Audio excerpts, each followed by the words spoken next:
ದೇವರ ಪರಿಶುದ್ಧ ನಾಮಕ್ಕೆ ಸ್ತೋತ್ರವಾಗಲಿ. ಮತ್ತೊಂದು ಸಾರಿ ನಾವು ದೇವರ ಧ್ಯಾನಕ್ಕೆ ಬಂದಿದ್ದೇವೆ. ಈ ಧ್ಯಾನದಲ್ಲಿ ನಾವು ಅನೇಕ ಹಬ್ಬಗಳನ್ನು ಕುರಿತು ನಾನು ನಿಮ್ಮೊಟ್ಟಿಗೆ ಹಳೆಯ ಬಾರಿಗೆ ಮಾತನಾಡಿದ್ದೆ. ಅದನ್ನೆಲ್ಲ ಕಲಿತಿದ್ದೀರಾ ಎಂದು ನಾನು ಅಂದುಕೊಳ್ಳುತ್ತೇನೆ. ಈ ಹಬ್ಬಗಳು ನಮಗೆ ಏನಕ್ಕೆ ಅಂತೂ ನೀವು ಹೇಳುವುದಾಗಿದ್ದರೆ, ಈ ಹಬ್ಬಗಳು ದೇವರ ಕಾಲಗಳನ್ನು ಪರಲೋಕವು ಹೇಗೆ ಕಾರ್ಯನಿರ್ವಹಿಸುತ್ತೆ, ಪರಲೋಕದ ಚಿತ್ತ ಭೂಲೋಕದಲ್ಲಿ ಹೇಗೆ ನೆರವೇರುತ್ತೆ ಅನ್ನುವುದನ್ನು ನಾವು ಸ್ಪಷ್ಟವಾಗಿ ತಿಳಿದುಕೊಳ್ಳುವುದಕ್ಕೆ ಈ ದೇವರು ಕೊಟ್ಟ ಕಾಲಗಳು, ಹಬ್ಬಗಳು, ಆಚರಣೆಗಳು ನಮಗೆ ತುಂಬ ಬಹಳವಾಗಿ ಸಹಾಯ ಮಾಡುವಂಥದ್ದಾಗಿರುತ್ತದೆ. ಅದರಿಂದ 7 ಹಬ್ಬಗಳನ್ನು ಕುರಿತು ಮಾತನಾಡಿದ್ದೀನಿ. ಶುಭ ಶುಕ್ರವಾರದ ದಿನದಲ್ಲಿ ನಡೆದ ಘಟನೆ, ಮತ್ತು ಭಾನುವಾರದಲ್ಲಿ ಅದು ಪ್ರಥಮ ಫಲದ ಹಬ್ಬ, ಅದು ದೇವರ ಪುನರುತ್ಥಾನವನ್ನು ಸೂಚಿಸುತ್ತೆ ಅಂತ. ಈಗ ನಾವು ಇಸ್ರಾಯೇಲರಿಗೆ ದೇವರು ಕೊಟ್ಟ 7 ಹಬ್ಬಗಳಲ್ಲಿ ಈ 3 ಹಬ್ಬಗಳು ಬಹಳ ಮುಖ್ಯವಾದದ್ದು. ಪಸ್ಕಾ ಹಬ್ಬ, ಮತ್ತು ಪಾಪದೋಷ ಪರಿಹಾರ ಮಾಡುವ ಹಬ್ಬ, ಯಾಮ್ ಕಿಪೂರ್ ಅಂತ ನಾವು ಹೇಳುತ್ತೇವೆ ಅದನ್ನು, ಆ ಹಬ್ಬ, ಮತ್ತು ದೇವಗೂಡಾರದ ಹಬ್ಬ. ಇವತ್ತು ನಾವು ನೋಡಿರುವ ಪ್ರಕಾರ 6 ಹಬ್ಬಗಳು ಪರಲೋಕದ ಚಿತ್ತದ ಹಾಗೆ ಇಸ್ರಾಯೇಲರು ಹಿಂಬಾಲಿಸಿಕೊಂಡು ಬಂದ ನೆರಳಾಟವಾದ ಸೂಚನೆಯಾದ ಕಾರ್ಯಗಳು ಇವತ್ತು ಭೂಮಿಯಲ್ಲಿ ನೆರವೇರಿ ಆಯಿತು. ಇನ್ನು ಒಂದೇ ಒಂದು ಹಬ್ಬ ನೆರವೇರಬೇಕಾಗಿರೋದು, ಅದು ಗೂಡಾರದ ಹಬ್ಬ. ಆ ದೇವಗೂಡಾರದ ಹಬ್ಬ, ಗೂಡಾರದ ಏನಕ್ಕೆ ಬಂತು ಅಂದರೆ, ಯೆಹೋವ ದೇವರು ಅಬ್ರಹಾಮನನ್ನು ಹೊರಡಿಸಿದಾಗ ಆತನ ಎಲ್ಲ ಸ್ಥಳಗಳಲ್ಲೂ ಗೂಡಾರ ಹಾಕಿಕೊಂಡಿದ್ದರು. ನಮ್ಮ ಪಿತೃಗಳು ಈಜಿಪ್ತಿಂದ ಬರುವಾಗ ಕೂಡ ಅವರು ಗೂಡಾರಗಳನ್ನು ಹಾಕಿಕೊಂಡು ಮೋಸೆ ಅವರನ್ನು ನಡೆಸಿಕೊಂಡು ಬಂದನು. ಅವರಿಗೆ ದೇವರು ದೇವಗೂಡಾರವನ್ನು ಹೇಗೆ ಮಾಡಿಕೊಳ್ಳಬೇಕು ಅನ್ನುವುದನ್ನು ಕೂಡ ದೇವರು ಅವರಿಗೆ ಕಲಿಸಿಕೊಟ್ರು. ಇವರು ತಂಗುವ ಗೂಡಾರ ಬೇರೆ, ದೇವರಿಗಾಗಿ ಅವರು ಪ್ರತ್ಯೇಕವಾಗಿ ಒಂದು ಗೂಡಾರವನ್ನು ಕೂಡ ಏರ್ಪಡಿಸಲು ದೇವರು ಅವರಿಗೆ ಕಲಿಸಿಕೊಟ್ಟರು.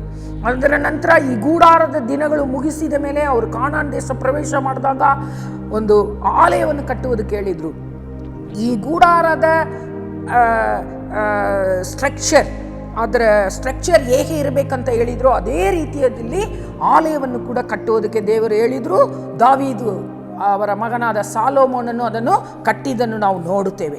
ಅದರಿಂದ ಈ ಟ್ಯಾಬರ್ನ್ಯಾಕಲ್ ಫೆಸ್ಟಿವಲ್ ಯಾವಾಗ ನೆರವೇರುತ್ತೆ ಅಂದರೆ, ಈ ಯೇಸು ಕ್ರಿಸ್ತನು ದೇವ ಜನಗಳನ್ನು ಎತ್ತಿಕೊಳ್ಳುವುದಕ್ಕೆ ಬಂದು ದೇವ ಸಭೆಯು ಎತ್ತಲ್ಪಟ್ಟದ ನಂತರ 7 ವರ್ಷಗಳ ಈ ಆಂಟಿಕ್ರೈಸ್ಟ್ ಮಹಾೋಪದ್ರವ ಕಾಲಗಳು ನೆರವೇರಿದ ನಂತರ 1000 ವರ್ಷ ಯೇಸು ಕ್ರಿಸ್ತನು ಮತ್ತೆ ಭೂಮಿಗೆ ಬಂದು ಈ ಭೂಮಿಯನ್ನು ಆಳುವಾಗ ಈ ಹಬ್ಬ ನಿಜವಾಗಲೂ ನೆರವೇರಲು ಹೋಗುತ್ತೆ.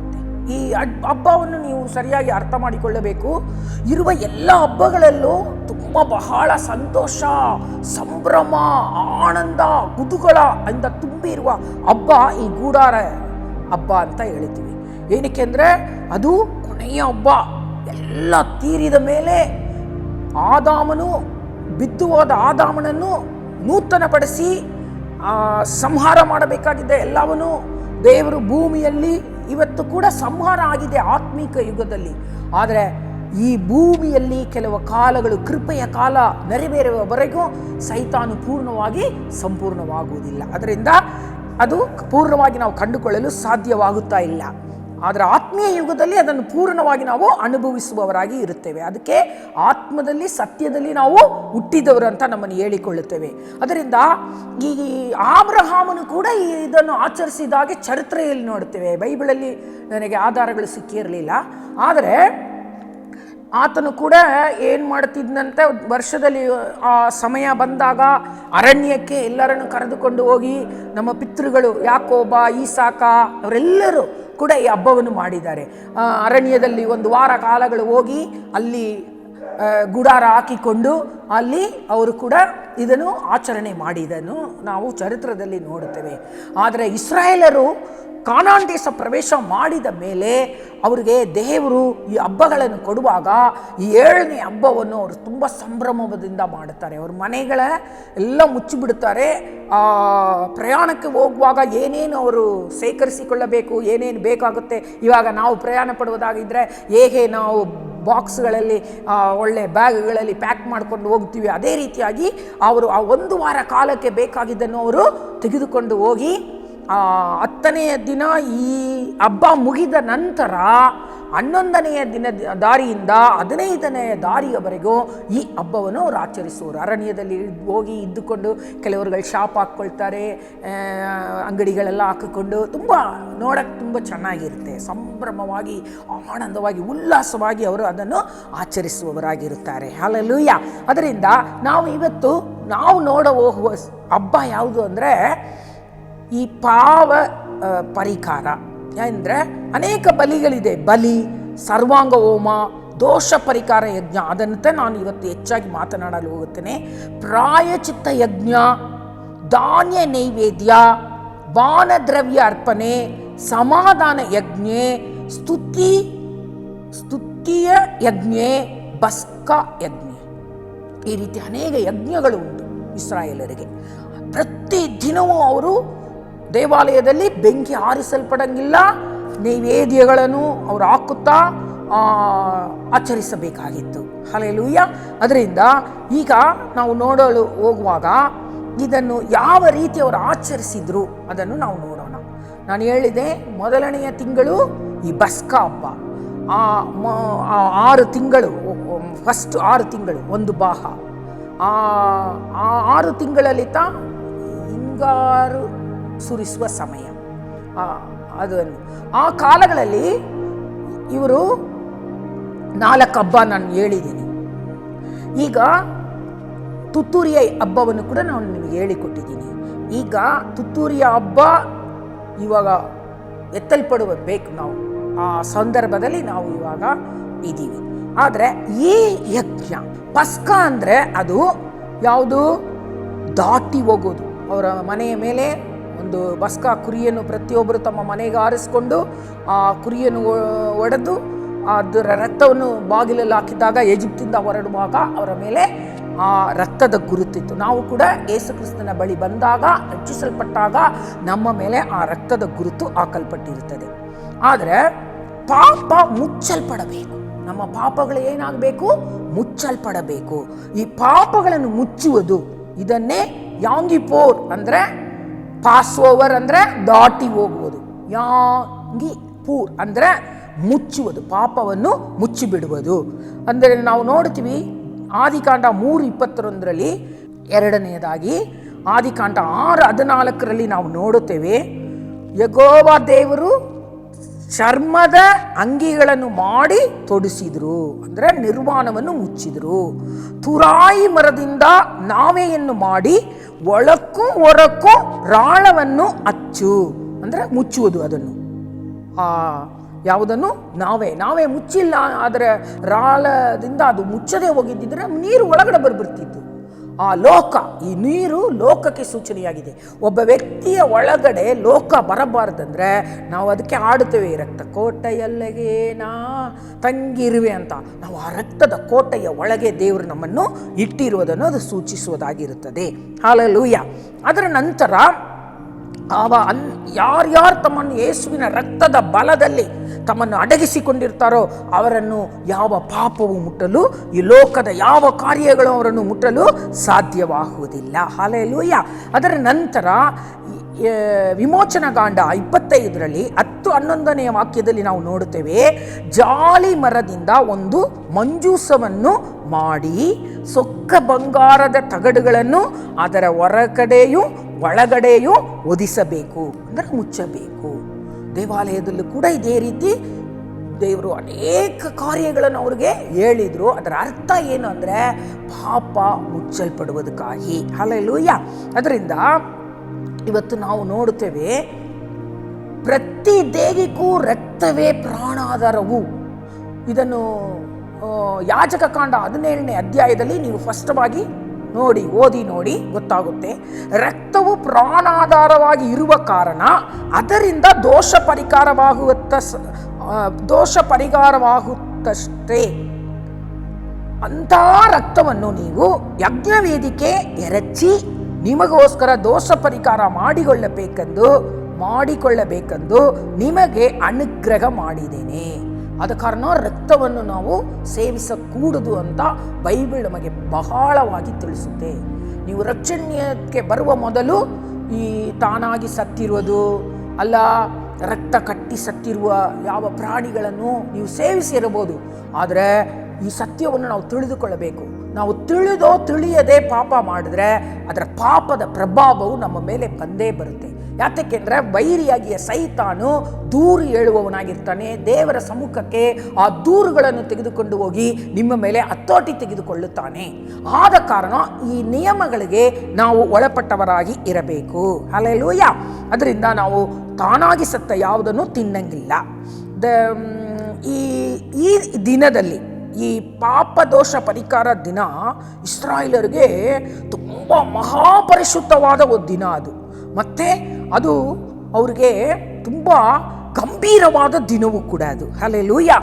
ಯಾಕೆಂದರೆ ಆ ದಿನದಲ್ಲಿ ಅವರ ಪಾಪದೋಷ ಪರಿಹಾರ ಆಗುತ್ತೆ.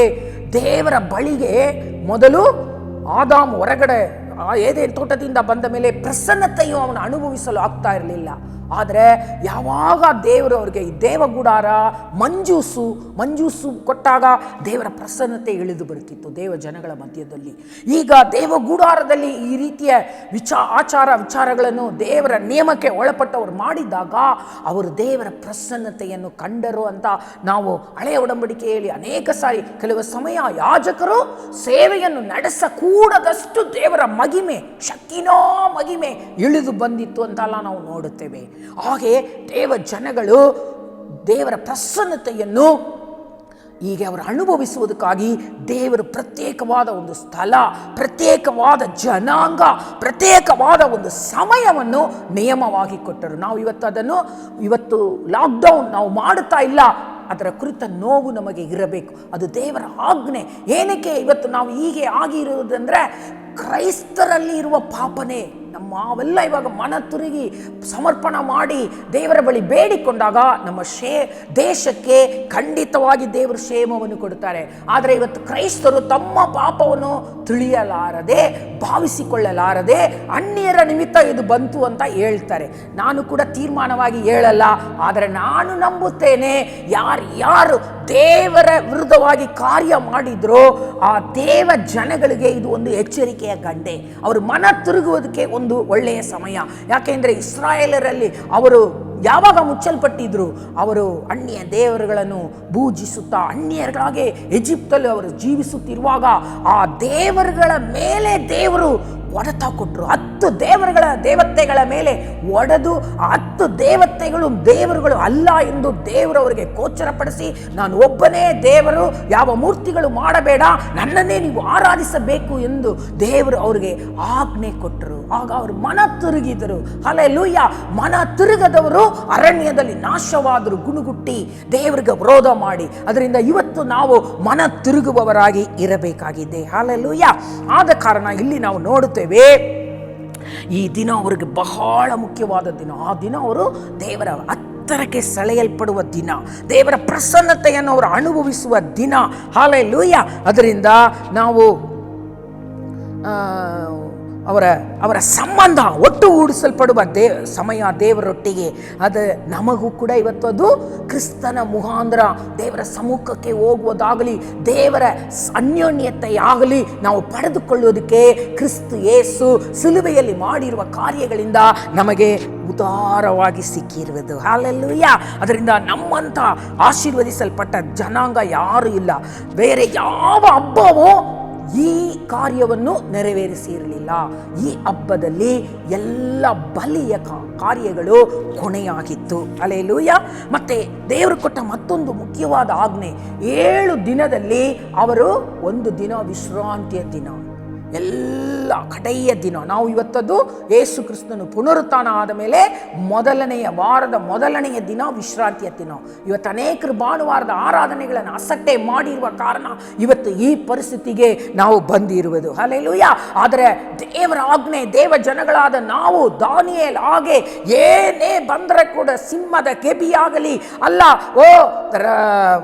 ಉರಿಯುವ ಬೆಂಕಿ ಆಗಲಿ, ದೇವರನ್ನು ನಾವು ಆದುಕೊಂಡು ಅವುಗಳನ್ನು ನಾವು ತ್ಯಾಗ ಮಾಡಿ ಪ್ರಥಮ ಸ್ಥಾನವನ್ನು ದೇವರಿಗೆ ಕೊಟ್ಟು ಘನಪಡಿಸಿ ನಾವು ನಡೆಯುವುದಾಗಿದ್ದರೆ ಅದರ ಮಹಿಮೆಯನ್ನು ಕೂಡ ನಾವು ಕಾಣುವವರಾಗಿ ಇರುತ್ತೇವೆ. ಹಲ್ಲೆಲೂಯಾ. ಆದರೆ ಇಲ್ಲಿ ನಾವು ನೋಡುತ್ತೇವೆ 7ನೆಯ ದಿನ ವಿಶ್ರಾಂತಿಯ ದಿನ. ಮತ್ತೆ 7 ವರ್ಷದಲ್ಲಿ 6 ವರ್ಷ ಅವರು ಬಿತ್ತಿ ಕೊಯ್ದು ಕೆಲಸ ಮಾಡಬಹುದು. ಆದರೆ 7ನೆಯ ವರ್ಷ ಪೂರ್ಣ 7ನೇ ವರ್ಷ ಅವರಿಗೆ ವಿಶ್ರಾಂತಿಯ ವರ್ಷ. ಪೂರ್ಣವಾಗಿ ಆ 7ನೇ ವರ್ಷ 6 ವರ್ಷ ಅವರು ಕೆಲಸ ಮಾಡಬೇಕು. ಆ ದೇವರು ಹೇಳಿದರು 6ನೇ ವರ್ಷದಲ್ಲಿ 3 ವರ್ಷದ ಫಲವನ್ನು ಕೊಡ್ತೀನಿ. ಯಾಕೆಂದರೆ ನೀವು 7ನೇ ವರ್ಷ ವಿಶ್ರಾಂತಿ ತೆಗೆದುಕೊಳ್ಳಬೇಕು, 8ನೇ ವರ್ಷ ನೀವು ಬಿತ್ತು ಎಲ್ಲ ತೆಗೆದುಕೊಂಡು ಬರುವವರೆಗೂ ಈ ವರ್ಷದ ಬೆಳೆಯೇ ನಿಮಗೆ. ಅದೇ ರೀತಿ ದೇವರು ಅದ್ಭುತವಾಗಿ ಜನಗಳನ್ನು ನಡೆಸಿದರು. ತಾನೇ ದೇವರನ್ನುವುದನ್ನು ದೇವರು ಅವರ ನೆನಪಿಗೆ ತರುವುದಕ್ಕೆ ಅವರು ಮರೆಯದೆ ಆ ಆಜ್ಞೆಗಳಲ್ಲಿ ಭೂಮಿಯಲ್ಲಿ ಶರೀರವಾದ ರೀತಿಯಲ್ಲಿ ದೇವರಿಂದ ನಾವು ದೂರವಾಗಿದ್ದಾಗಲೂ ಕೂಡ ಈ ಆಜ್ಞೆಗಳು ಏನಕ್ಕೆ ದೇವರು ಕೊಟ್ಟರು ಅಂದರೆ ನಾವು ಶರೀರವಾಗಿ ದೇವರ ಹತ್ತಿರ ಇಲ್ಲ, ಆತ್ಮಿಕವಾಗಿ ನಾವು ಒಂದಾಗಿದ್ದೀವಿ. ಅದರ ಕಾರಣವೇ ಹಲವಾರು ಹೋರಾಟಗಳಲ್ಲಿ ನಾವು ಸಿಕ್ಕಿಕೊಳ್ಳುತ್ತೀವಿ. ಆದರೆ ಜಯಿಸಬೇಕಾಗಿದ್ರೆ ಈ ಆಜ್ಞೆಗಳನ್ನು ನಾವು ನೆರವೇರಿಸುವವರಾಗಿರಬೇಕು. ಹಲ್ಲೆಲೂಯಾ. ಅದರಿಂದ 7 ವರ್ಷ, ಆಮೇಲೆ 7 ವರ್ಷ 49 ವರ್ಷ. 49ನೆಯ ವರ್ಷ ವಿಶ್ರಾಂತಿಯ ವರ್ಷ, ಮತ್ತೆ 50ನೆಯ ವರ್ಷ ಜೂಬಿಲಿ ವರ್ಷ, ಅವತ್ತು ವಿಶ್ರಾಂತಿಯ ವರ್ಷ. ಈ 50ನೆಯ ವರ್ಷದಲ್ಲಿ ಸಾಲ ಮನ್ನಾ ಮಾಡ್ತಾರಲ್ಲ, ಅದೇ ರೀತಿ ಯಾರನ್ನಾದ್ರೂ ಆ ದಿನಗಳಲ್ಲಿ ಜನಾಂಗವನ್ನು ಗುಲಾಮರಾಗಿ ತೆಗೆದುಕೊಳ್ತಿದ್ರು. ಅದನ್ನೆಲ್ಲ ಅವರು ಬಿಟ್ಟು ಬಿಡಬೇಕು, ಅವರವರ ಮನೆಗೆ ಹೋಗಿಬಿಡಬೇಕು. ಇವಾಗ ಹೆಂಗೆ ಅವರವರ ಊರಿಗೆ ಅವರ ದೇಶಕ್ಕೆ ಕಳುಹಿಸ್ತಾರಲ್ಲ, ಅದೇ ರೀತಿ 50 ಜೂಬಿಲಿಯ ವರ್ಷ. ಇದು ಕೂಡ ಜೂಬಿಲಿಯ ವರ್ಷ. ಹಲ್ಲೆಲೂಯಾ. ಆ ಲೆಕ್ಕ ನಾನು ನಿಮಗೆ ಹೇಳ್ಕೊಡೋಕ್ಕೆ ಆಗೋದಿಲ್ಲ, ಬಟ್ ನಾನು ಕಲಿತೆ ಈ ರಜದ ಕಾಲಗಳಲ್ಲಿ. ಎಂಥ ದೇವರು ನಮ್ಮ ದೇವರು. ಎಕ್ಸಾಕ್ಟಾಗಿ ಅವ್ರು ಹೇಗೆ ಬರುತ್ತೀನಿ ಅಂದರು ಹಾಗೆ ಬಂದರು, ಹೇಗೆ ಹುಟ್ಟುತ್ತೀನಿ ಅಂದರು ಹಾಗೆ ಹುಟ್ಟಿದ್ರು, ಯಾವಾಗ ಸಾಯ್ತೀನಿ ಸಿಲುಬೆಯಲ್ಲಿ ನನ್ನ ಮರಣ ಯಾವಾಗ ಇರುತ್ತೆ ಅಂತ ದಾನಿಯೇಲ್ ಗ್ರಂಥದಲ್ಲಿ ದೀರ್ಘದರ್ಶನವಾಗಿ ಹೇಳಿದರು. ಅದೇ ಎಕ್ಸಾಕ್ಟ್ ಡೇ ಈ ಜೂಬಿಲಿ ವರ್ಷವನ್ನು ಇಟ್ಟುಕೊಂಡು ನಾವು ಲೆಕ್ಕ ಮಾಡಿದಾಗ ಸರಿಯಾದ ಗಳಿಗೆಯಲ್ಲಿ ದೇವರು ಭೂಮಿಗೆ ಬಂದು ಪ್ರಾಣವನ್ನು ಕೊಟ್ಟಿದ್ದಾರೆ. ಹಲ್ಲೆಲೂಯಾ. ಈ 50ನೆಯ ವರ್ಷ ಇದೇ ರೀತಿ ಅವರೆಲ್ಲರನ್ನು ಕೂಡ ಬಿಡುಗಡೆ ಮಾಡಿ ಬಿಟ್ಟು ಬಿಡುವವರು. ಈಗ ನಾವು ಈ 7ನೆಯ ತಿಂಗಳಲ್ಲಿ 1ನೆಯ ದಾರಿಯಿಂದ 10ನೆಯ ದಾರಿಯವರೆಗೂ ಅವರು ಪಾಪ ಅರಿಕೆ ಮಾಡ್ತಾರೆ. 10 ದಿನವೂ ಕೂಡ ಅವರು ಏನು ಮಾಡುವುದಿಲ್ಲ, ಬರೀ ತಮ್ಮ ಆ ವರ್ಷದ ಫುಲ್ಲು ತಾವು ಮಾಡಿರುವ ಪಾಪಗಳನ್ನು ಅರಿಕೆ ಮಾಡಿ ದೇವರ ಸಂಬಂಧವನ್ನು ಅವರು ಅಲ್ಲಿ ಬಯಸುವವರಾಗಿರುತ್ತಾರೆ. ಆದ ಕಾರಣ ಅವರು 9ನೆಯ ದಾರಿ ಸಂಜೆ, ನಾನು ಹೇಳಿದ್ದೀನಿ ಆಲ್ರೆಡಿ, ಅವ್ರಿಗೆ ಪ್ರತಿದಿನವೂ ಸಂಜೆ ಅದು ಪ್ರಾರಂಭವಾಗುವುದು 5 ಗಂಟೆ ಹಂಗೆ. ಆವಾಗ ಅವರು ಪ್ರಾರಂಭ ಮಾಡಿ ಅವರು ತಮ್ಮ ಉಪವಾಸವನ್ನು ಯಾವಾಗ ಮುರಿಯುತ್ತಾರೆ, ಮರುದಿನ 24 ಗಂಟೆ ಆದ ಮೇಲೆ ಆ ದಿನದ ಕೊನೆಯ ಭಾಗ ಅಂದರೆ ಮರುದಿನ ಪ್ರಾರಂಭವಾಗುವ ಸಂದರ್ಭದಲ್ಲಿ ಅವರು ಆ ಉಪವಾಸವನ್ನು ಬಿಡುವವರಾಗಿರ್ತಾರೆ. ಯೆಹೋವ ದೇವರು ಎಲ್ಲೂ ಕೂಡ ಜನಗಳನ್ನು ಉಪವಾಸ ಮಾಡಲು ಹೇಳಿಲ್ಲ. ಈ ಪಾಪದ ಪರಿಹಾರದ ದಿನದಲ್ಲಿ ಮಾತ್ರ ಅವರು 24 ಗಂಟೆಗಳು ಖಂಡಿತವಾಗಿ ಉಪವಾಸ ಮಾಡಬೇಕಂತ ಅವ್ರಿಗೆ ಹೇಳಿದರು. ಅದರಿಂದ 9ನೆಯ ದಾರಿ ಅವರು ಪ್ರಾರಂಭಿಸಿ 10ನೆಯ ದಾರಿ ಈ ಪಾಪ ಪರಿಹಾರ ಎಲ್ಲ ಮುಗಿಸಿದ ಮೇಲೆ ಅವರು ಮನೆಗೆ ಬಂದು ಅವರ ಹಬ್ಬವನ್ನು ಆಚರಿಸುವವರು ಊಟ ಮಾಡಿ. ಅದರ ಮೊದಲು ಒಂದು ಸಪ್ಪರ್ ಅಂತ ಹೇಳ್ತೀವಿ. ಯೇಸು ಸ್ವಾಮಿ ಕಲ್ವಾರಿ ಸಿಲುಬೆಗೆ ಹೋಗುವ ಮೊದಲು ಶಿಷ್ಯರುಗಳ ಜೊತೆ ಮೇಲಂದಸ್ತಲ್ಲಿ ಭೋಜನವನ್ನು ಏರ್ಪಡಿಸಿ ಭೋಜನ ಮಾಡಿದರು. ಆ ಊಟ ಇವರು ಕೂಡ ಅದು ಕಡೆಯ ಊಟವಾಗಿ ಆ ದಿನದಲ್ಲಿ ಮಾಡುತ್ತಾರೆ. ಪ್ರಾರಂಭ ಮಾಡುವ ಮೊದಲು ಆ ಊಟ ಏನಕ್ಕೆ ಅಂದರೆ ಅದು ಕೂಡ ತುಂಬ ಆಚಾರ ಇದೆ ಅದರಲ್ಲಿ. ಅದು ಅವರು ದೇವರವ್ರಿಗೆ ಏನೇನು ಊಟ ಮಾಡಬೇಕಂತ ಹೇಳಿದಾರೋ ಅವುಗಳನ್ನು ತುಂಬ ಕೇರ್ಫುಲ್ಲಾಗಿ ಅವುಗಳನ್ನು ಮಾತ್ರ ಆ ದಿನದಲ್ಲಿ ಅವರು ಸೇವಿಸ್ತಾರೆ. ಅದನ್ನು ಅಳತೆಯಿಂದ ಅದು ಅವರಿಗೆ ಗೊತ್ತು ಅದರ ವಿಷಯಗಳೆಲ್ಲ.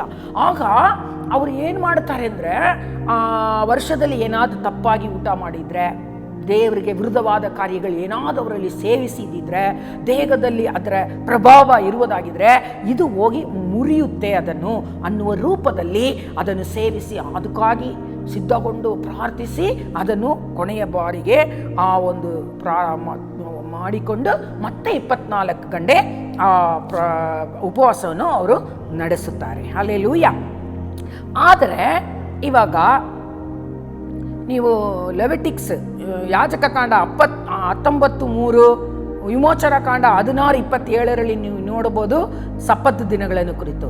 ಮತ್ತು ಯಾಜಕ ಕಾಂಡ 25-20-22 7 ವರ್ಷದಲ್ಲಿ ಕಡೆಯ 7ನೇ ವರ್ಷ ಅವರು ವಿಶ್ರಾಂತಿ ತೆಗೆದುಕೊಳ್ಳಬೇಕು ಅಂತ. ಜೂಬ್ಲಿ ವರ್ಷ ಬಗ್ಗೆ ನೀವು ನೋಡಬೇಕಾಗಿದ್ರೆ 25ನೇ ಅಧ್ಯಾಯದಲ್ಲೇ ನೀವು ನೋಡ್ಬೋದು. 8ರಿಂದ 11ವರೆಗೆ ಓದಿ.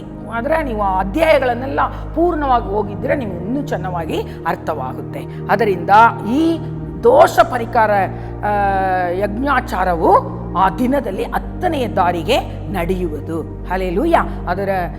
ಅದರ ಕಂಡೀಷನ್ ಏನು ಅಂತ ಹೇಳ್ತೇನೆ. ಪೂರ್ಣ ಉಪವಾಸ ಇರಬೇಕು, ದೇವಾರಾಧನೆಗಾಗಿ ಸಭೆ ಕೂಡಬೇಕು, ಯೆಹೋವನ ಸನ್ನಿಧಿಯಲ್ಲಿ ಹೋಮ ಮಾಡಬೇಕು, ಆ ದಿನದಲ್ಲಿ ಯಾವ ಉದ್ಯೋಗವನ್ನು ನಡೆಸಬಾರದು, ಪ್ರಾಣವನ್ನು ಕುಂದಿಸಿಕೊಳ್ಳಬೇಕು, ಪಾಪಗಳನ್ನು ದೇವರಿಗೆ ಅರಿಕೆ ಮಾಡಬೇಕು. ಇದೆಲ್ಲ ನಾವು ಕೂಡ ತಿಂಗಳು ಒಂದ್ಸಾರಿ ನಾವು ಮಾಡುವಾಗ ಅದಕ್ಕಾಗಿಯೇ ಆ ಶುಕ್ರವಾರವನ್ನು ಉಪವಾಸ ದಿನ ಅಂತ ಏರ್ಪಡಿಸುತ್ತೀವಿ. ಆದರೆ ಅದರ ಜ್ಞಾನನೇ ಜನಗಳಿಗೆ ಇಲ್ಲ. ಇನ್ನು ಮುಂದೆ ಯಾವಾಗಲೂ ನಾವೆಲ್ಲರೂ ಸಮಯ ಅಟ್ಲೀಸ್ಟ್ ತಿಂಗಳಿಗೆ ಒಂದು ಸಾರಿ ನಾವು ಮಾಡದೆ ಹೋದರೆ ಅದು ತುಂಬ ಪಾಪವಾಗುತ್ತೆ. ನಾವು ಪ್ರತಿದಿನ ಮಾಡಬೇಕು ದೇವರ ಸಮ್ಮುಖಕ್ಕೆ. ಆದರೆ ಪ್ರತಿದಿನ ನಾವು ಪೂರ್ಣವಾಗಿ ಆಗೋದಿಲ್ಲ. ಆದರೆ ಪ್ರತಿದಿನ ಮುಂಜಾನೆಯಲ್ಲಿ ನಾನು ಈ ಸಂದೇಶದ ಕೊನೆಯ ಭಾಗದಲ್ಲಿ ಅದು ಹೇಗೆ ಅಂತ ನಾನು ಅದನ್ನು ಹೇಳುತ್ತೇನೆ, ನಿಮ್ಮ ಪ್ರಾರ್ಥನೆ ಯಾವ ರೀತಿ ಇರಬೇಕು ಅಂತ. ಅದರಿಂದ ನಾವು ಇವಾಗ ನೋಡಕ್ಕೆ ಹೋಗೋದು ಆ ರಿಚುವಲ್ಸ್ ಹೇಗೆ, ಆ ಆಚಾರ ಹೆಂಗೆ ನಡೆಯುತ್ತೆ ಅನ್ನೋದನ್ನು ನಾನು ನಿಮಗೆ ಹೇಳ್ತೇನೆ. ಈಗ ಈತನಿಗೆ ಈ ಮಹಾಯಾಜಕನಿಗೆ ದೇವರು ಪ್ರತಿದಿನ ಅವ್ರಿಗೆ ಮುಂಜಾನೆಯ ಯಜ್ಞ, ಸಂಜೆಯ ಯಜ್ಞ, ಆರಾಧನೆ ಇದೆಲ್ಲ ಪ್ರತಿದಿನ ನಡೆಯುತ್ತಲೇ ಇರುತ್ತೆ. ಅದಕ್ಕಾಗಿಯೇ ಯಾಜಕರ ಒಂದು 12 ಗೋತ್ರದಲ್ಲಿ ಯಾಜಕ ಗೋತ್ರವನ್ನು ಅದಕ್ಕಾಗಿಯೇ ದೇವರು ಪ್ರತ್ಯೇಕಿಸಿದರು, ಈ ದೇವಾಲಯದ ಕೆಲಸಗಳಿಗಾಗಿ. ಅದರಿಂದ ನಿರಂತರ ದೇವಾಲಯದಲ್ಲಿ ಈ ಯಾಜಕ ಸೇವೆ ನಡೆಯುತ್ತಾ ಇರುತ್ತಿತ್ತು. ಹಲ್ಲೆಲೂಯಾ. ಅದಕ್ಕಾಗಿಯೇ ನಾವು ಕೂಡ ಎಲ್ಲ ಸಮಯದಲ್ಲೂ ದೇವರ ಜೊತೆಗೆ ನಾವು ಅನ್ಯೋನ್ಯ ಉಳ್ಳವರಾಗಿ ದೇವರನ್ನು ಆರಾಧಿಸುವವರಾಗಿ ಎಲ್ಲ ಸಮಯದಲ್ಲಿ ಇರಬೇಕು ಅಂತ ನಾವು ಹೇಳೋದು. ನಮ್ಮನ್ನು ಅರಸರಾಗಿ ಯಾಜಕರಾಗಿ ದೇವರು ಈ ದಿನ ಮಾಡಿ ನಿಲ್ಲಿಸಿದ್ದಾರೆ. ಅದರಿಂದ ಇಲ್ಲಿ ನಾವು ನೋಡುವ ಪ್ರಕಾರ ಈ ಆಚಾರ ಏನು ಮಾಡಿದ್ರು, ಆ ಆಚಾರಕ್ಕೂ ಯೇಸು ಸ್ವಾಮಿ ನಮಗೆ ಪಾಪಕ್ಕಾಗಿ ಬಲಿಯಾಗಿರುವುದಕ್ಕಿರುವ ಸಂಬಂಧಗಳನ್ನು ನಾನು ಇವತ್ತು ನಿಮಗೆ ತಿಳಿಸಲು ಇದ್ದೇನೆ. ಹಲ್ಲೆಲೂಯಾ. ಇದಕ್ಕೆ ಅವರು 2 ಓತಗಳನ್ನು ತೆಗೆದುಕೊಳ್ಳಬೇಕು. ಆರೋನನು ತನಗಾಗಿ 2 ಓತಗಳನ್ನು ತೆಗೆದುಕೊಳ್ಳಬೇಕು ಮತ್ತು ಆ ಇಸ್ರಾಯೇಲರಿಗಾಗಿ ಮತ್ತೊಂದು 2 ಓತಗಳನ್ನು. ಯಾಕೆ ಅಂದರೆ ಆರೋನನು ತನಗಾಗಿ ಫಸ್ಟ್ ಪಾಪ ಪರಿಹಾರ ಮಾಡಿಕೊಂಡು ಇಸ್ರಾಯೇಲ್ ದೇಶಕ್ಕಾಗಿ ಪಾಪ ಪರಿಹಾರ ಮಾಡಬೇಕು. ಅದನ್ನು ನೀವು ಯಾಜಕ ಕಾಂಡ 16ನೇ ಅಧ್ಯಾಯ ಓದುವಾಗ ನಿಮಗೆ ಅರ್ಥ ಆಗುತ್ತೆ. ಅದು ಹೇಗೆ ಅವರು ನಡೆಸ್ತಾರೆ ಅಂದರೆ, ದಿನನಿತ್ಯ ಸೇವೆ ಮಾಡುವಾಗ ಅವರು ಒಂದು ಬಂಗಾರದ ನಿಲುವಂಗಿಯನ್ನು ಅವರು ಉಡಿಸಿಕೊಂಡು ದೇವರ ಸೇವೆಯನ್ನು ಮಾಡುವವರಾಗಿರ್ತಾರೆ. ಆದರೆ ಈ ಸೇವೆಯನ್ನು ಮಾಡುವಾಗ ಯಾವುದು ಅದು ಅವರು ಡೈಲಿ ಮಾಡುವಾಗ golden garment, colourful golden garment ಅದು ಅವರು ಡೈಲಿ ಸೇವೆಗೆ ಯೂಸ್ ಮಾಡೋದು. ಆದರೆ ಅಟೋನ್ಮೆಂಟ್ ದಿನ ಆ ರೀತಿ ಕಲರ್ಫುಲ್ ಅಲ್ಲ, ಚಿನ್ನದ ಜರಿ ಇರುವುದು ಯಾವುದೋ ಅವರು ಯೂಸ್ ಮಾಡಲ್ಲ. ಪ್ಲೇನ್ ಬಿಳಿ ವಸ್ತ್ರವನ್ನು ಹಾಕಿಕೊಂಡು ಆತನು ಈ ಸೇವೆಯನ್ನು ನಡೆಸಬೇಕು. ಸೊ ಇವಾಗ ಇವನು ಈ 10ನೇ ದಾರಿಗೆ ಆ್ಯಸ್ ಯೂಶುವಲ್ ಆ ಮುಂಚಾಣೆಯ ಬಲಿಯನ್ನು ಫಸ್ಟು ಆತನು ಅರ್ಪಿಸುತ್ತಾನೆ. ಅರ್ಪಿಸಿದ ಮೇಲೆ ಪಾಪ ದೋಷ ಇದೇ ರೀತಿಯೇ 2 ಸಾರಿ ಅವನು ಮಾಡಬೇಕು. ಫಸ್ಟ್ ತನಗಾಗಿ ಮಾಡಿದ ಮೇಲೆ ಇಸ್ರಾಯೇಲ್ ಜನರಿಗಾಗಿ ಅದೇ ರೀತಿ ಅವನು ಮಾಡಬೇಕು. ಅದು ಹೇಗೆ ಮಾಡ್ತಾರೆ ಅನ್ನೋದನ್ನು ನಾನು ಇವಾಗ ಹೇಳ್ತೇನೆ. ಫಸ್ಟ್ 2 ಓತ, ಅದು ಒಂದು ದೊಡ್ಡ ಆಚಾರ ಅವ್ರಿಗೆ. ಅವರ ಮನೆಗಳಿಂದ ಅವರು ತೆಗೆದುಕೊಂಡು ಬಂದು ಯಾಜಕನಿಗೆ ಅದನ್ನು ತಂದು ಒಪ್ಪಿಸಬೇಕು. ಅವರು ಯಾರಿಗೂ ಒಪ್ಪಿಸಬೇಕು? ಯಾಜಕರು ಅದನ್ನು ಕೊಂದು ಬಲಿ ಮಾಡಿ ಅದರ ರಕ್ತವನ್ನು ಅವರು ತೆಗೆದುಕೊಂಡು ದೇವರ ಮಹಾ ಪರಿಶುದ್ಧ ಸ್ಥಾನವನ್ನು ಆ ದಿನದಲ್ಲಿ ಅವರು ಪ್ರವೇಶ ಮಾಡುವವರು. ಹೇಗೆ 2 ಓತ ತೆಗೆದುಕೊಳ್ಳಬೇಕು? ಏನಕ್ಕೆ 2 ಓತ? ನೀವು ಯಾವತ್ತಾದ್ರೂ ಯೋಚನೆ ಮಾಡಿದ್ದೀರಾ? ನಾನು ಅದನ್ನು ಸ್ಪಷ್ಟವಾಗಿ ನಿಮಗೆ ಹೇಳಿಕೊಡ್ತೇನೆ. ಈ 2 ಓತಗಳು, ಈ 2 ಓತಗಳನ್ನು ಫಸ್ಟು ಅವರು ಸಮಯದಲ್ಲಿ ದೇವಾಲಯಕ್ಕೆ ತರ್ತಾ ಇದ್ರು. ಆ ದೇವಗೂಡಾರ ಇರುವಾಗ ದೇವಗೂಡಾರದ ಬಳಿಗೆ ತಂದು ಒಪ್ಪಿಸ್ತಾ ಇದ್ರು. ಯಾರ ಕೈಯಲ್ಲಿ? ಯಾಜಕರುಗಳ ಕರಗಳಲ್ಲಿ. ಅದರ ನಂತರ ಈ ಯಾಜಕರು ಏನು ಮಾಡ್ತಿದ್ರು? ಈ 2 ಓತದ ಮೇಲೆ ಅವರು ಚೀಟಿ ಹಾಕ್ತಾ ಇದ್ರು. ಒಂದು ಓತ ಅವರ ಅರಣ್ಯಕ್ಕೆ ಕಳಿಸಿಬಿಡುವವರು, ಇನ್ನೊಂದು ಓತವನ್ನು ಅಲ್ಲಿ ದೇವರಿಗಾಗಿ ಅರ್ಪಿಸುವವರು. ಹಲ್ಲೆಲೂಯಾ. ಅಂದರೆ ಅದನ್ನು ಸ್ಕೇಪ್ ಗೋಟ್ ಅಂತ ಹೇಳ್ತೀವಿ, ಅಜಾಜೆಲ್ ಅಂತ ಹೇಳ್ತಾರೆ. ಅದು ಇವಾಗ ಚೀಟಿ ಯಾವ ಕುರಿ ಮೇಲೆ ಬೀಳುತ್ತೋ ದೇವರಿಗಾಗಿ ಅಂತ ಅದರಲ್ಲಿ ಒಂದು ಕೆಂಪು ರಿಬ್ಬನನ್ನು ಕಟ್ಟುತ್ತಾರೆ, ಇನ್ನೊಂದು ಹಾಗೆ ಇರುತ್ತೆ ಗುರುತಿಸಿಕೊಳ್ಳುವುದಕ್ಕಾಗಿ. 2 ಕೊಂಬು ಮೇಲೆ ಇದನ್ನು ಕಟ್ಟಿರ್ತಾರೆ. ಹಲ್ಲೆಲೂಯಾ. ಆಮೇಲೆ ಇವಾಗ ಇನ್ನೊಂದನ್ನು ಅರಣ್ಯಕ್ಕೆ ಕಳಿಸುತ್ತಾರೆ. ಈಗ ಇದು ಓಟು ಚೀಟು ಹಾಕಿ ಇವಾಗ ಪ್ರತ್ಯೇಕಿಸ್ತಾರೆ 2 ಹಾಗೆ ಗುರುತಿಸಿಕೊಂಡ ಮೇಲೆ ಈ ಪ್ರಧಾನ ಆಸಾರಿಯನು ಏನು ಮಾಡ್ತಾನೆ? ತನ್ನ ಕರವನ್ನು ಯಾವುದರ ಮೇಲೆ ಇಡ್ತಾನೆ? ಕಳಿಸಿಕೊಡಬೇಕಲ್ಲ ಆ ಕುರಿಯ ಮೇಲೆ. ಈ ಕುರಿ ಪಾಪ ಇಲ್ಲದ ಕುರಿ, ಇದರ ಮೇಲೆ ಪಾಪವನ್ನು ಅವನು ಹಾಕಲ್ಲ. ಆತನು ಏನು ಮಾಡ್ತಾನೆ? ಕುರಿಯ ಮೇಲೆ ತಲೆಯ ಮೇಲೆ ಕೈಯನ್ನು ಇಕ್ಕಿ ಏನು ಮಾಡ್ತಾನೆ? ಇಸ್ರಾಯೇಲರ ಎಲ್ಲ ಫಸ್ಟು ತನಗೆ ಮಾಡುವಾಗ ತನ್ನ ಪಾಪ, ಯಾಜಕರ ಪಾಪವನ್ನೆಲ್ಲ ಅದಕ್ಕೆ ಅರ್ಪಿಸಿರ್ತಾನೆ. ಈಗ ಜನಗಳಿಗೆ ಮಾಡುವಾಗ ಈ ದೇಶದ ಪಾಪ, ಜನಗಳ ಎಲ್ಲರ ಪಾಪವನ್ನು ಅದಕ್ಕೆ ಒರೆಸುತ್ತಾನೆ. ಒರೆಸಿ ಅದನ್ನು ಏನು ಮಾಡ್ತಾನೆ? ಅಲ್ಲಿ ನಿಲ್ಲಿಸಿರ್ತಾನೆ. 4ನೇದಾಗಿ ಇವಾಗ ಏನು ಮಾಡ್ತಾರೆ ಅಂದರೆ, ಸ್ಕೇಪ್ ಗೋಟ್ ಅಂತ ಹೇಳಿದೆ ಇಲ್ಲ, ರೆಡ್ ರಿಬ್ಬನ್ ಕಟ್ಟಿದ್ರಲ್ಲ, ಅದನ್ನು ತೆಗೆದುಕೊಂಡು ಹೋಗಿ ಏನು ಮಾಡ್ತಾರೆ? ಅದಕ್ಕೆ ಚುಚ್ಚಿ ರಕ್ತವನ್ನು ಅದನ್ನು ಬಲಿ ಮಾಡಿ ಅದರ ರಕ್ತವನ್ನು ಒಂದು ಬೌಲ್ಗೆ ತೆಗೆದುಕೊಂಡು ಅದನ್ನು ಮುಂದಿನ ಆರಾಧನೆಗಾಗಿ ಆ ಸೇವೆಯ ಕಾರ್ಯಕ್ರಮಕ್ಕಾಗಿ ತೆಗೆದು ಇಡ್ತಾರೆ. ಆಮೇಲೆ ಇದು ಇಟ್ಟುಬಿಟ್ಟು ಧೂಪಾರಾಧಿಯಲ್ಲಿ ಪರಿಮಳ ಧೂಪ ದ್ರವ್ಯಗಳನ್ನು ತೆಗೆದುಕೊಂಡು ತೆರೆಯನ್ನು ದಾಟಿ ಯೆಹೋವನ ಸನ್ನಿಧಿಯಲ್ಲಿ, ನೀವು ಇದನ್ನು ಅರ್ಥ ಮಾಡ್ಕೋಬೇಕು, ವೇದಿ ಇರುತ್ತೆ, ಅದು ಯಾವಾಗಲೂ ಅಗ್ನಿಯಿಂದ ಧೂಪಗಳಿಂದ ಹೊಗೆಯನ್ನು ಅದರಲ್ಲಿ ಮಾಡುವವರಾಗಿ ಇರ್ತಾರೆ. ಅದೇ ಸ್ತುತಿ ಸ್ತೋತ್ರ ಹೋಮ ಅಂತ ನಾವು ಹೇಳ್ತೀವಿ. ನಾವು ಈ ದಿನಗಳಲ್ಲಿ ನಾವು ಈ ರೀತಿ ಮಾಡಲ್ಲ ಅಲ್ವಾ? ಅದರಿಂದ ಅದರಲ್ಲಿ ಆತನು ಆಗ್ತಾನೇ ಇರ್ತಾರೆ ನೈವೇದ್ಯಗಳನ್ನು. ಅದರಲ್ಲಿ ಹೊಗೆ ಬರ್ತಾನೆ ಇರುತ್ತೆ, ಬೆಂಕಿ ಕೂಡ ಆರುವುದಿಲ್ಲ. ಹಲ್ಲೆಲೂಯಾ. ಆದ ನಂತರ ಇಲ್ಲಿ ಒಂದು ಟಬ್ ಥರ ಇರುತ್ತೆ. ಅವರು ತಮ್ಮನ್ನು ಸ್ನಾನ ಮಾಡಿಕೊಂಡು ತಮ್ಮನ್ನು ತೊಳೆದುಕೊಂಡು ಅದರ ನಂತರ ಈ ಮಹಾಪ್ರಧಾನ ಪರಿಶುದ್ಧ ಸ್ಥಳ, ಮಹಾ ಮುಖ್ಯವಾದ ಸ್ಥಾನ, ಇಲ್ಲಿ ಯಾವಾಗಲೂ ಬರೋಕ್ಕಾಗಲ್ಲ. ವರ್ಷದಲ್ಲಿ ಒಂದೇ ಸಾರಿ ಈ 10ನೇ ದಾರಿ 7ನೇ ತಿಂಗಳಲ್ಲಿ ಬರಬಹುದು.